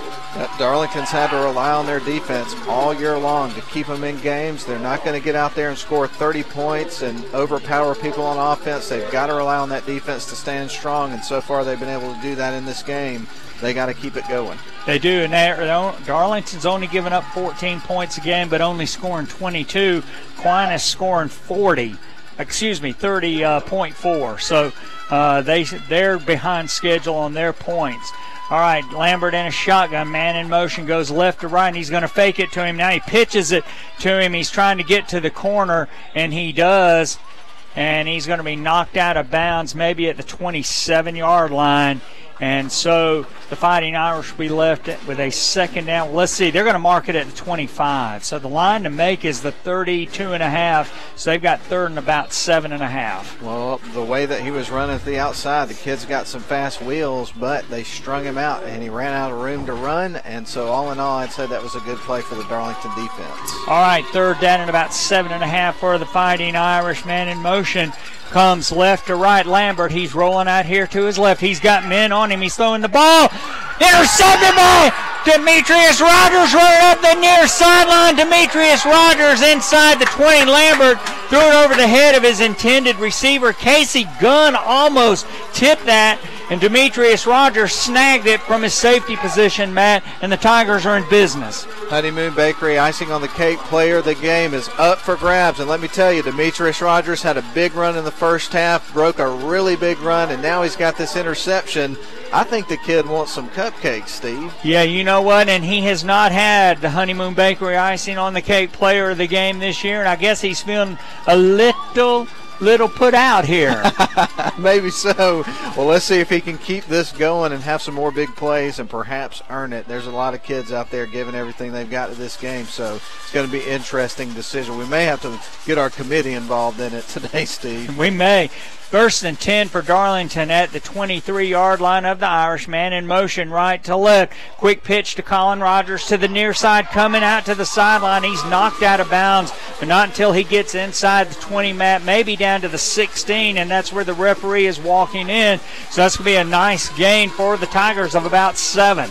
And now is the time where you really want to see Darlington reel in the penalties. No penalties here. Mistake-free football. Come away with some points. Boy, Brent Bell loves the short side of the field. Colin Rogers is a single setback. Frank Manning is under center. Darlington in a running formation with lots of blockers in with a tight end.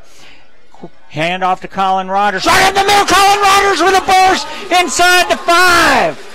Or down to the 5. It's going to be first and goal for Darlington. And, Matt, he ran right next to Cade Brock at his center position, and he just flew through there. Looks like we're going to see the Darlington Tigers come back to the line of scrimmage in a hurry, look for Manning to run, or they may just give the rock right back to Mr. Rogers. Rogers in the single setback, and he is going to be inside the 5. Spins! Touchdown! Colin Rogers, 5-yard touchdown run. And the Tigers extend their lead to 13-6. Wow, Matt. That was great. Just coming old style, smash mouth. We're lining it up. You know who we're handing the ball to. See if you can stop us. No question about it, and you got to give a lot of credit to some different guys there. Of course, Demetrius Rogers, who got the interception to set it up, and then Colin Rogers getting the job done and grabbing some points. Colin Rogers got the Honeymoon Bakery icing on the cake of player of the game in the last game. Demetrius Rogers gunning for it in this game. Swiger, Manning, Little. Good, 14-6. And we're going to send it back to WLAQ for a 30-second break and come back for Alex Little's kickoff. Keep the chin straps buckled. Be right back.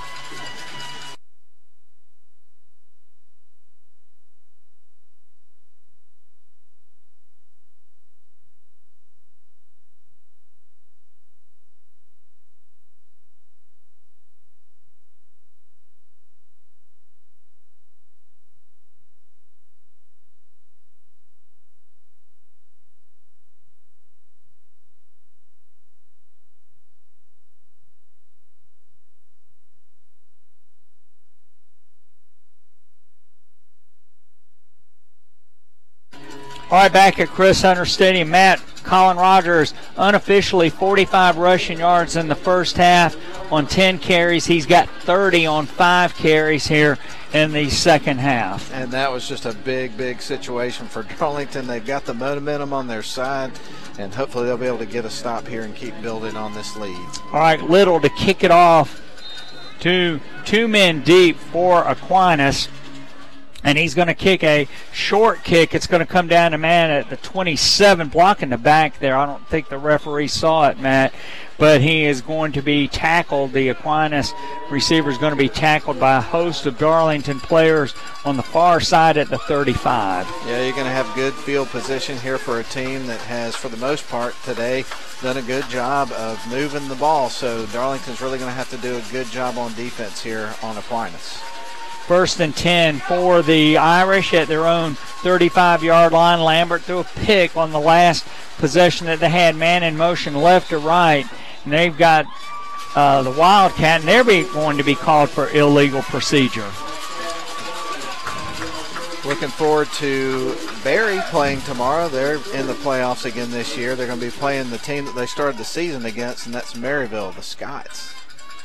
And speaking of it, people in the playoffs, MIT, which pulled the prank in 1982, started back their football program in 1988, playing Division III, and they're in the playoffs. Oh, wow. Incredible. All right, Darlington had Tate Ratch. He jumped. How did he get back? All right, and how did he not get in the neutral zone is the better question, I guess. Lambert in a shotgun with a pistol back. He got 2 wide outs to either side. He's going to throw the ball over here. It's going to be complete to number 4 on a little bubble screen out here, John Parrish. Matt, he's going to be out to about the original line of scrimmage, actually going to cross it. It was a little down and out, not exactly a bubble screen, but that's going to give Aquinas a 2nd down and 8. Yeah, a little bit more manageable, but, Darlington did a good job of keeping them in front of them. And so, right now they're still behind the chain, so big stop needed here from the Tigers. All right, 2nd down and 8, 6:47 to play in the football game. Tigers up 14-6. If you just joined us, Lambert, he is running to the ball. Nobody was there. Fumble. The ball's down on the ground. Oh, my goodness. Darlington tried to pick it up instead of falling on it. Somebody should have just gotten it, but the Tigers did get it. 37, Rick McDermott. Holy cow. Now that is huge. That is 2 turnovers in a row for Aquinas. They had the pick that turned into points for Darlington, and now a fumble that's picked up. And let's see if Darlington can get some more points off the turnovers. Yeah, that's gonna be something that makes Coach Leonard just have nightmares. Turnovers. Darlington's gonna have a 1st and 10 at the 23-yard line. I don't remember the baseball manager. His last words on his deathbed were, "Oh, those bases on balls." I expect a football coach's last words might be, "Oh, those turnovers." You're not kidding. All right, Darlington with a 1st and 10. Rogers. Colin Rogers is a single setback with Frank Manning. Short side of the field, looks like where they're going. Somebody shot the gap and smacked Rogers just as he got the ball. That was A.J. Williams. he's not only an offensive machine, he is a defensive machine. He shot the gap. That's going to be a huge loss for Darlington of 5 yards. Yeah, not the way you want to start the drive, and I think a lot of that just had to do with the aggression that you had from Williams there after what happened on their last offensive drive and just taking it out on the Darlington Tigers. Yeah, and you know, they're playing 4 down linemen, but they're bringing those linebackers up. Man in motion comes right to left. Manning under center. Quick pitch to Rogers. He's got running room, and he's going to be inside the 25 down, close to the original line of scrimmage. So the Tigers are going to have a 3rd and long. And I tell you what, it's fun to watch Colin Rogers run the football, because as he gets started, it's a little bit slow, and then the train gets rolling, he gets faster and faster as he goes, and you don't want to be in his way once he gets that momentum shifted forward. All right, Darlington making personnel changes. Demetrius Rogers is the setback. Ball on the near hash mark, 2 wide outs to either side, Manning in a shotgun. There's no deep safety help at all. Darlington has an opportunity here. Look at that, Matt. There's nobody more than about 7 yards behind the line of scrimmage. Frank Manning keeps the ball after he fakes it to Rogers, and he's going to be inside the 20. So Tommy Athan now has a decision to make. The score is 14-6 in favor of the Tigers. 5 minutes to play, and it's going to be 4th and 5. And here's the decision. Little comes in for a field goal attempt. Yeah, and let's see if he can redeem himself. He had missed one earlier from 36 yards out, and let's see if he gets zeroed in this time and helps him get some points. Yeah, this is going to be a 36-yard attempt. Tyson Doherty comes out. Colin Zazzaro comes in. I guess he doesn't play normally on the field goal attempts. Little. Manning will hold. The ball will be put down at the 26 on the near hash. The ball is down. It is, I believe that ball was tipped. I think you're right. It was pushed to the right, and it's going to be no good. And the Tigers still lead 14-6, Matt, with 4:33 to play. It's a turnover on downs. It is, and another tough situation because Darlington, after the fumble, they had the ball on the very deep inside of Aquinas territory with a great opportunity to come away some points. So that's very frustrating to have 2 turnovers in a row. And you did come up with points the first time, but came up short the second. Yeah, and also you could make it a 2-score game. That's a big deal because Aquinas only trails by 8. Lambert, he's going to hand it off to a man going to the outside. He is going to be wrapped up right there. Darlington really made a great play on that. I believe that was Tyler Evans coming on a speed sweep, and he might have about 2 yards. Well, I tell you, Steve, I mean, when you look at the way that Aquinas in the first half moved the ball against Darlington defense, I don't know exactly what sort of adjustments that Tommy Athan and his coaching staff made at halftime, but they've really got that offense confused. They've turned the ball over twice here in this second half. Yeah, and Darlington's moving their defensive lineman around. Tate Ratledge now playing right end, man in motion left to right. Lambert is going to try to run the ball straight up the middle on a keeper. And there's a flag on the play. And that typically is where a hold is called, unless the Tigers committed a face mask penalty. And let's see what the referee tells us. 3:47 to play in the third quarter. Darlington up 14-8. Yeah. Whoa, that is a huge one. That's a 15-yard penalty from where it is. It'll be half the distance to the goal. So the penalty bug is now biting the Irish, kind of like the penalty bug was biting the Tigers in the first half. You know, you normally don't like to give a virus to somebody else, but I think Darlington would love for Aquinas to catch their penalty virus. Yeah, no question about that. All right, and we'll pass along an Elka score to you as soon as we can, and a Rome score and a Rockmart score. Boy, I tell you, the Yellow Jackets are just having a great season down there at Rockmart. To me, the Yellow Jackets seem like a team of destiny this year. All right, that moves the ball down to the 13-yard line. J.P. Lambert coming to this side on an option. He pitches it to a man on the short side of the field. The Tigers had it wrapped up.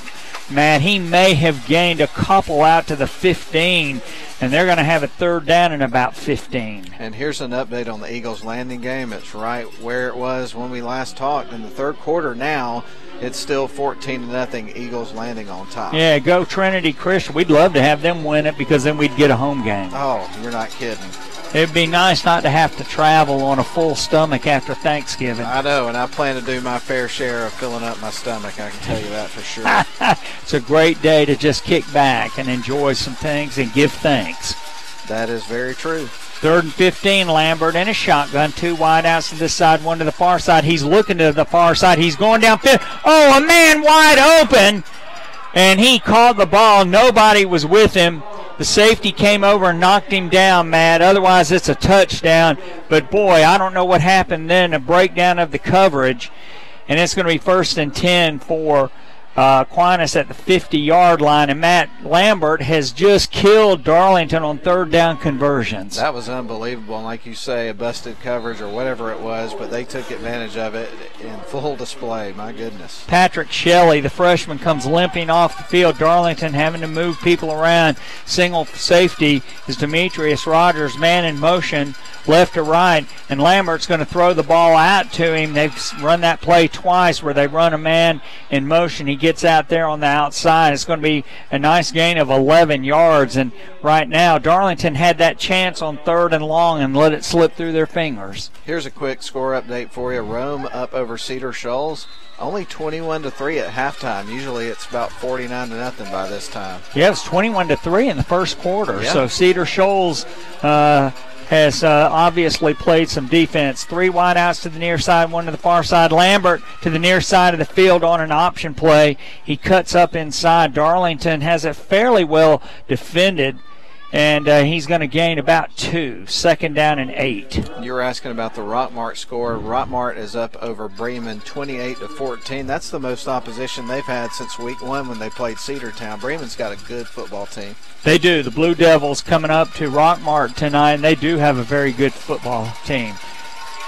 All right, 1:30 to play here in the 3rd quarter. Darlington 14, the Fighting Irish of Aquinas 6. Man in motion left to right. That's A.J. Williams out there, but he's going to throw the ball down the near sideline, far sideline, touchdown, and just over the outstretched hands of the Darlington defender. Boy, Lambert is just killing the Tigers. And no pass rush then. And I think that might have been Joseph Welch, the receiver on that play, the sophomore. We called his name earlier in the game, but I got to tell you, man, he's got a nice touch on those passes. J.P. Lambert threw a perfect spiral on that play. It was right on the money. Yeah, and Darlington's defender was right behind the receiver. He jumped up, just couldn't knock it down. 37-yard touchdown pass, and the Irish are going for 2. They trail 14-12. Lambert in a shotgun, and I suspect he will keep this football. Man in motion, right to left, and he's going to throw it. The referee got knocked down over there, Matt. I believe the receiver caught it, but he was diving out of the end zone. It was a really interesting play, but he did not catch it in the end zone. He was diving out of the end zone, and it's no good. So 14-12, and Matt, who was it you thought caught that touchdown pass? I thought it was number 22, Welch, unless I'm badly mistaken, Joseph Welch. Yeah, it wouldn't shock me though. Welch plays that position, and he can really, really put up the yardage. And boy, Aquinas is coming out real quickly. We were going to go for a commercial break, but now we can't because they're out right now real fast. But we had to clarify what happened too. Looked like Lambert's throw was just a little low. The receiver dove for it, but he was out of the end zone when he caught the 2-point conversion, and so Darlington leads 14-12. And so you've seen Aquinas with a missed extra point attempt on their first score of the game, and now they went for 2 to try to get it back and didn't get that. So in a close game like this, that's the type of thing that may factor in when we get to the final buzzer. Could be, and Little's missed 2 36-yard field goals. One of them looked like it might have been tipped. But in any event, the kicking game has hurt both teams. It's going to be a high end-over-end kick, and it's going to come back to Demetrius Rogers at the 5. He's running to the near side. He's turning on the jets. He is trying to get to the outside of a man. Great play by number 16 for Aquinas, Matt, and that's J.P. Lambert, the senior. Of course, he is all over the field. and really hurting Darlington. Great play. He just kept his ground, and he ran Rogers out of bounds at the 30. Yeah, and it's interesting to watch this game unfold because Darlington in the first half had, I believe, 5 possessions. They've already had 4 here in just the third quarter alone. A lot of possessions here in this quarter. All right, a lot of guys going both ways in the skill positions, though, for Aquinas. Maybe that will hurt them later on. Frank Manning under center. Rhett McDermott goes in motion, left to right, hand off to Colin Rogers on a trap. He keeps his feet, Matt, and he's going to be out to the 36. He got a little tripped up, but great balance by Rogers as he crosses the 35 out to the 36-yard line. And, you know, Darlington, that's what they're going to have if they're going to win this game. They're going to have some good hard runs from Colin Rogers and try to mix it up a little bit, and that was a good play to start this drive. And I suspect he has just said, hand me the ball. Darlington, tight running formation, and you've got A.J. Williams coming up from his linebacker spot. He's just standing in the middle. He is trying to get in there. Hand off to Rogers, who sidesteps 40, 45, and he's out at the 48-yard line. And, Matt, he came just to the left of the center, and he got out there. And what a great run by Colin Rogers. And right now, this is what you want Darlington to be doing. Definitely. And Cameron Brinson with a save right there for Aquinas because he grabbed him by the shoestrings because Mr. Rogers in his own neighborhood was about 2 steps away from running it back. Cade Brock and Ted Gardner running on that side, Matt. And Darlington now has Frank Manning in a shotgun. And he's going to hand off to Rogers, going straight up the middle again, and he just shoots out over midfield to the 45-yard line of the Aquinas Fighting Irish for 7. And right now, this is what we've been accustomed to all season, is that Colin Rogers, once the game gets down to this point, they just start feeding him the football. Frank Manning gets him over to the left of him. Hands off the ball. Colin Rogers across the 40 down to the 39 for another first down. And we're going to hit the end of the third quarter. So the third quarter ends. Both teams scored a touchdown, but Aquinas drops a point farther back, Matt, because they went for a 2-point conversion and missed it. Darlington 14, Aquinas 12. Fourth quarter coming up. Don't go away. We're sending it back for a 30-second break, and we'll be right back.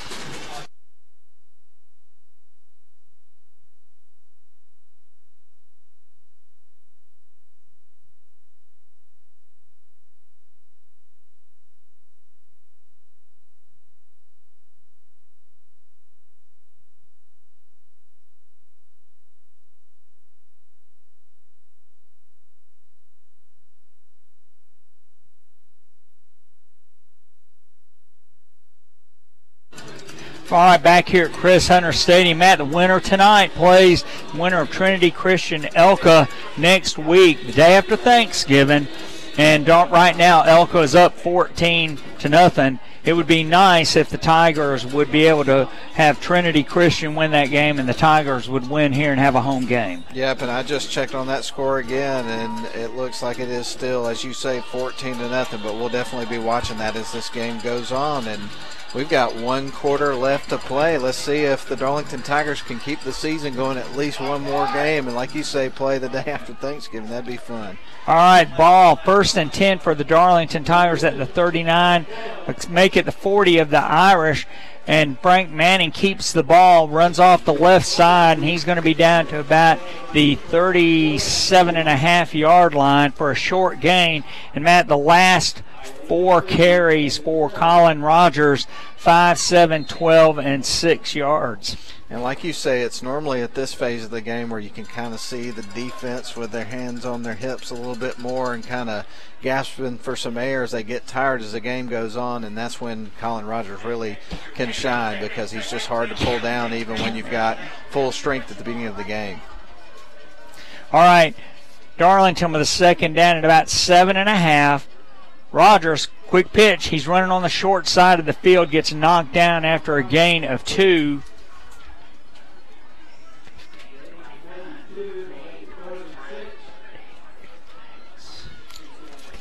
Now Darlington Tigers making some substitutions. Colin Rogers comes off the field as well as Rhett McDermott, and you've got now Demetrius Rogers out there as the setback near Manning.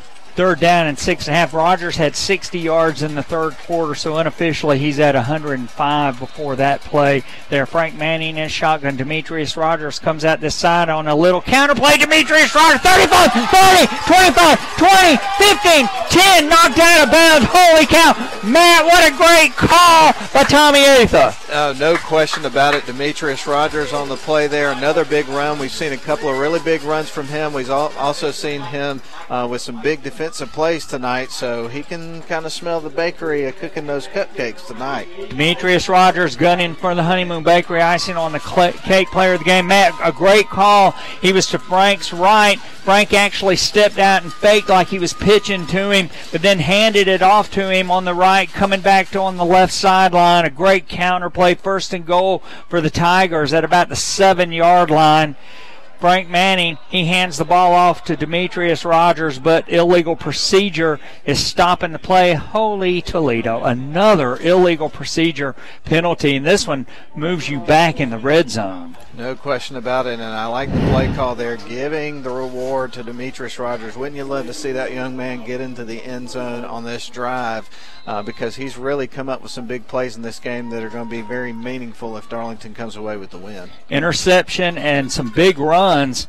You know that when Darlington needed about 20 for a 1st down, he had a nice run of about 25. Handoff to Demetrius Rogers, but fake. Tommy Atha, touchdown. Frank faked me out. He faked it to Demetrius Rogers to the short side of the field and threw the ball to Tommy Atha as he rolled out, and Atha got into the end zone, touchdown, and Darlington is now up 20-12. Well, it's not in the books yet, but Darlington scoring on this drive definitely is going to throw some salt into the wounds of Aquinas, and they're kind of reeling now at this point, so Darlington's just got to keep this momentum going. Yeah, Darlington just has to keep the momentum, and they've answered the touchdown drive by Aquinas. Little in for the extra point. This would make Darlington, or give Darlington a 9-point lead if they kick is good. And here's the snap by Swiger. Ball's down, it's up, it is through, and Darlington goes up 21-12. So 10:21 to play in the football game. We'll send it back for a 30-second break, because I have a feeling we're going to have some fireworks here in the last part of the 4th quarter. Don't go away.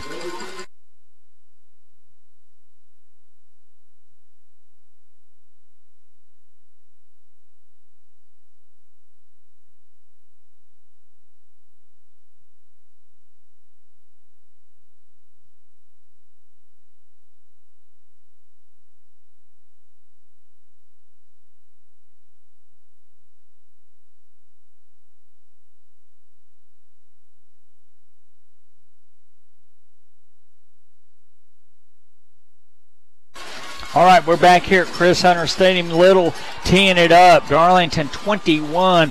The Irish, Fighting Irish of Aquinas High School in Augusta 12. And the Tigers knocked the Irish out last year, and the Irish would love to return the favor this year at Chris Hunter Stadium. Little approaches the ball, toe meets leather, and he's going to kick the ball. It is through the hands of a man at the 20, and then a man picks it up, and he is going to be out to the 38-yard line. And, Matt, is there a flag over there? No, I just think he squirted through the line there and got out to beyond the 40 before they got him out of bounds. It looked like he was going to be down a bit before that, but he was able to get some yards after contact. Good eyes, Matt, good eyes. These 64-year-old eyes aren't quite as good as they used to be, and I'm happy to have you and our other spotters up here. Well, I told my wife, she was kind of laughing at me yesterday. I was like, well, this is goodbye to my 30s. I guess tomorrow I'm going to wake up, not be able to see, and have aches and pains all over because now I'm 40. 1st and 10 for the Irish. Lambert in a shotgun. He's going to hand the ball off to number 25, A.J. Williams, off the right side. And, Matt, he's going to be out to about the 46. Let's see where they mark it. Yeah, the 46 will be a gain of about 4. And I got to admit to you, Steve, all I could think about here lately is back about 10 years ago when the head coach of Oklahoma State in a press conference, Mike Gundy, made the comment, "Come after me. I'm a man. I'm 40. You remember that? I do remember that now. It's good to be able to hang your hat on something, isn't it? Lambert in a shotgun. He's faking it, rolling it out here to the left. Oh, over the hands. Oh, holy cow. Over the hands of Tommy Atha. But Casey Gunn came up and laid the wood. I mean, he laid the wood to the receiver and knocked the ball out of his hands, and it's going to be third down. Great play by Casey Gunn. Oh, it was a fantastic play, and we've seen some really big-time plays on defense from this team between Demetrius Rogers and the interception. Now Casey Gunn with that big hit. The defense has done a great job tonight on a really good team.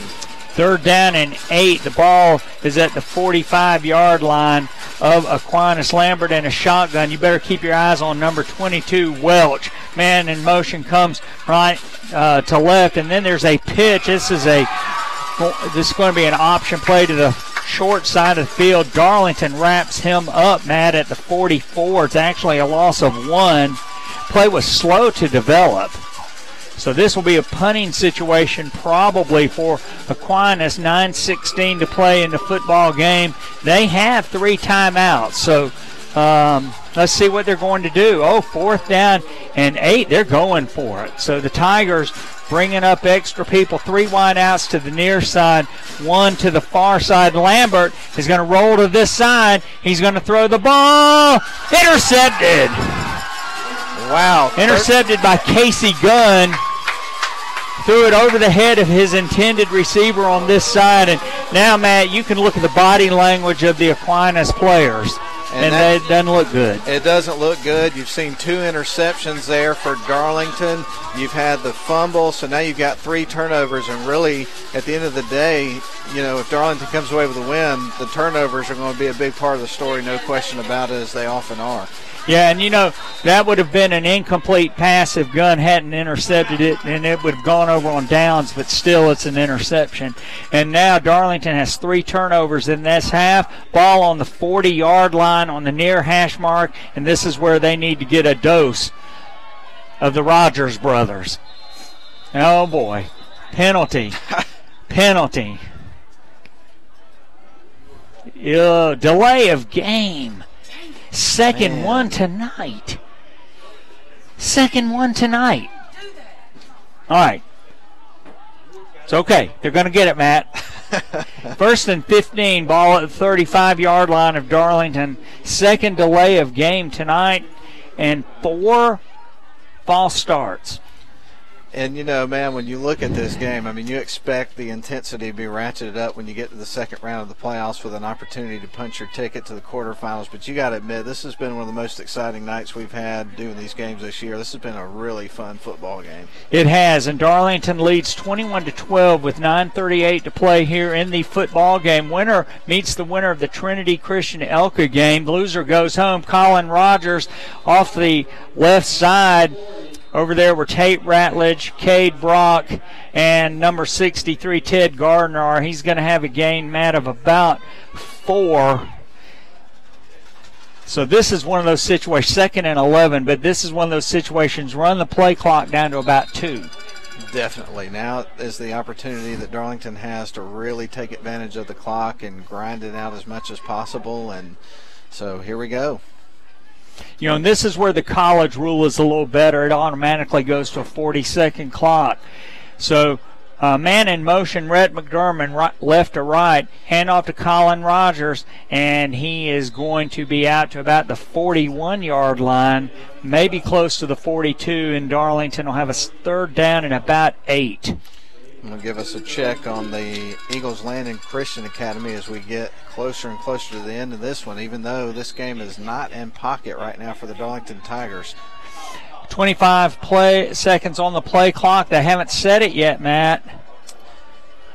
Eagles Landing Christian Academy is going to win that game. I'm going to go ahead and be willing to bet it's up 30. They're up 35-7 right now.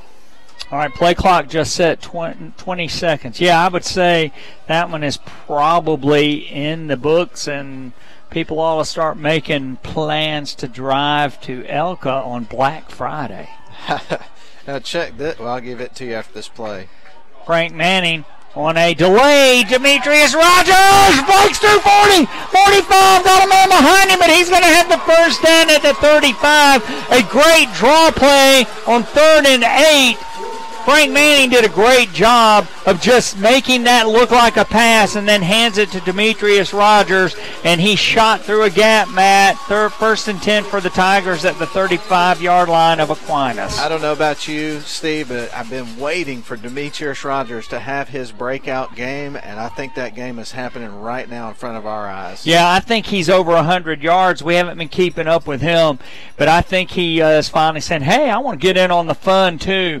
1st and 10, Demetrius Rogers gunning for the Honeymoon Bakery icing on the cake player of the game. He's got the ball 30, 25, 20, 15, 5, 10, 5, touchdown.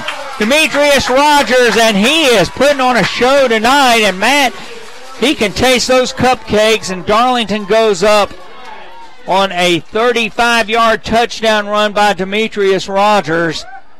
Well, we normally don't announce it before the game's over, but I'm just going to go ahead and tell you I'm not changing my mind. My vote is for Demetrius Rogers, hands down, tonight. Penalty. They are on a hold. Oh, my goodness. And it was out there on the far side.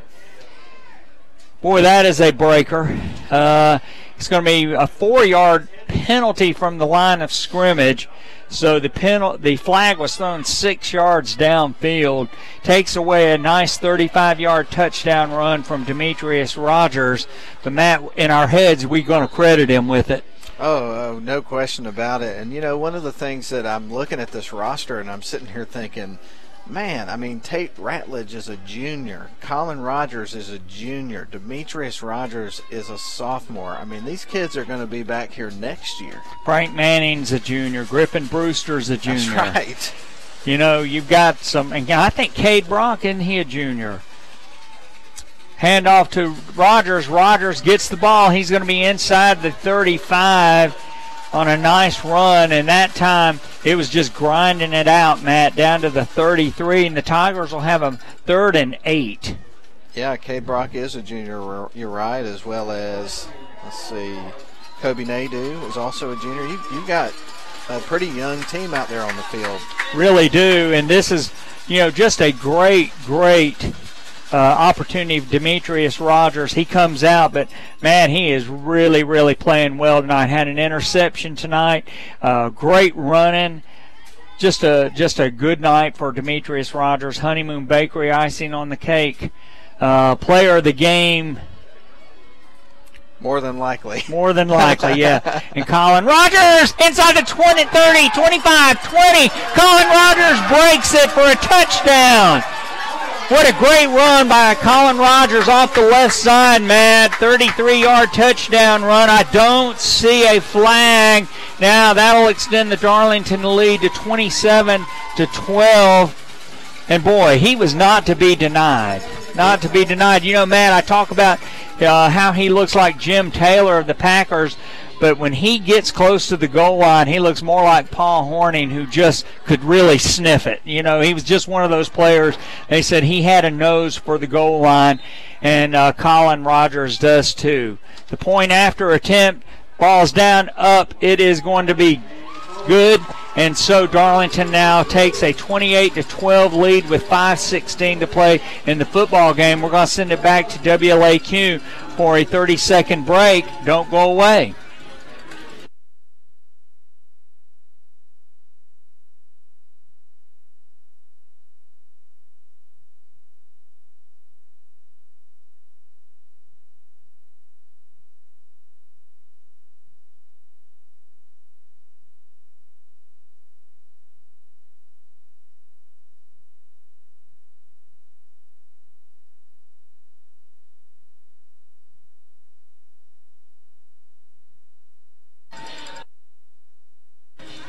All right, back at Chris Hunter Stadium, Rome Orthopedic Center scoreboard at 10 o'clock tonight. Matt will be leaving here to go over there for that. We did mention his daddy, Randy, is under the weather a little bit. Y'all be praying for Randy Davis to get well. And Darlington will be kicking it off. Little will be kicking off. Honeymoon Bakery icing on the cake player of the game. Leading candidate right now, Demetrius Rogers, having a great game. Has not won it this year, Matt, but he has had a solid season. He really has, and like we say about Demetrius, this has been his breakout game that we've been waiting on to see. All right, high end over end kick comes down to a man at the 27, and boy, what a spectacular play here by Joseph Marion. He actually got blocked in the back, Matt, and he made the tackle. What a great play. He has made 2 really good plays on special teams tonight. And I'll tell you what, Darlington has been Aquinas' kryptonite the last couple of years. We're talking about a good football team. You talked about the 4 region titles in 2013, 14, 15, and 17. They won the state championship in 2013. But Darlington's had their number. They're on the verge of beating them 2 years in a row. 1st and 10 for the Irish. They've got to throw the ball downfield. Well, that takes care of that. Boy, J.P. Lambert faked the ball. Number 25, A.J. Williams, and as he spun to his right, Tate Ratledge was standing there, well, actually running toward him, grabbed him, and just threw him down like he was a rag doll. And big loss of 10. Well, it went from Darlington is beating you to their defense is about to hurt your feelings. And let me tell you, J.P. Lambert, he just got a taste of it from Tate Ratledge, and he's going to have to shake that one off in a hurry. Yeah, he just looked up, and there was a grizzly bear in front of him. Lambert rolling to his right. Tate Ratledge is in there. Oh, boy, intercepted! Oh, went over the heads of the intended receivers. Barrick Wade intercepted that ball. And the Tigers are going to be in business. And that's going to be at the 36-yard line. He dove out, Matt, and made a great interception. And that young man's a good football player. He's also a very good basketball player as well. And, I mean, let's face it, Darlington's got a great football team this year, and their basketball team's going to be outstanding, I think, this year again. They were really good last year, got a lot of experience this year, so I'm looking forward to that as well. And he's a junior who will be back next year. Dawson Williams will be back next year. Frank Manning will be back next year. Just a host of really, really great players. And now this is where you have to hang on to the ball. You're up by 16, 4:38 to play, but this is where you just give them a big dose of the Rogers brothers. Colin Rogers up the middle. He's not going to get a whole lot, but that's not the objective right now. It's to get that clock down. Yeah, no kidding, man. What an interesting turn of events. Okay. Well, he's a senior. Well, let's bring him back anyway. All right, 2nd down and 9. Yes, his mama's up here doing the live stream broadcast. Yeah, she would know. Yeah, I think she does. All right, Frank Manning getting a play from the sideline, trying to run the play clock down, and he does. And now Darlington's going to call a timeout. So, with 4:16 to play here in the football game, Tigers 28, the Fighting Irish 12. Looks like the Darlington Tigers are going to go to the next round. And we're going to send it back real quick for a 30-second break, and we'll be right back.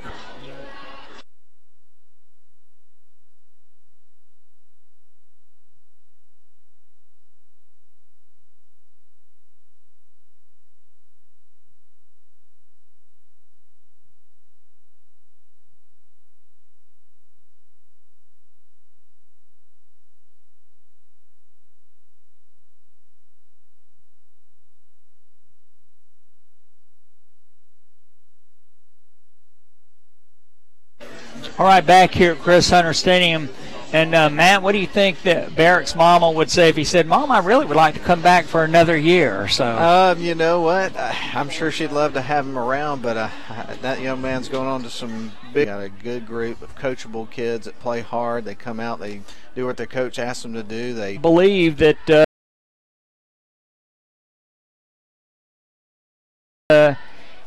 the Aquinas Fighting Irish are going to get another dose of one of the Rogers brothers. Is this Demetrius in there? It is. Demetrius to this side, cuts it up inside of the middle of the field. He's going to be inside the 35, Matt, down to about the 33-yard line. And unofficially, I think Colin Rogers is fairly close to 200 yards. He had, at the end of the third quarter, he had 100 and, 14, 30. So he had 45 in the first half and 60 in the third quarter. And then he had that 33-yard touchdown run. Second down, handoff to Demetrius Rogers, cutting it up inside. Aquinas is bringing up extra tacklers. And it's going to be a gain maybe of a half yard. But we have a flag. Yes, we do. The referees are going to have sore arms at the end of tonight's game. They have been throwing those flags everywhere. That is very true. Hope that none of them have thrown their rotator cuffs out or anything like that. They're talking about it now. It's an odd place for a flag, Matt. One of the back referees threw that flag.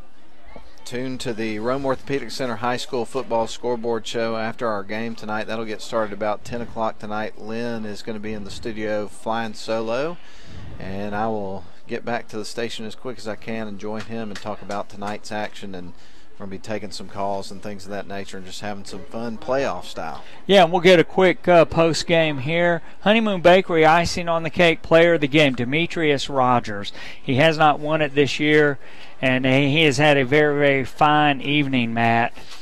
He really has. He's come up with some big plays when they really mattered tonight, whether it was some of the big runs that he had or the interception. And so I think that, it was still a difficult choice because obviously Colin Rogers had another big game tonight, and you had some other guys that came up with some big plays throughout the night. Tommy Atha had a touchdown, and then, you had some big defensive plays from him, as well as Barrick Wade and Roth Wilcox had some big plays tonight. So there's plenty of praise that can go around, but there's only one player that will win the Honeymoon Bakery icing on the cake player of the game, and I think that the choice is clear tonight, Demetrius Rogers. It is. It's great, and he had a 35-yard touchdown run called back, and it was a beautiful run right through the middle of the Aquinas defense, and a couple of good moves, and it got called back. Okay, that was a penalty against the Fighting Irish.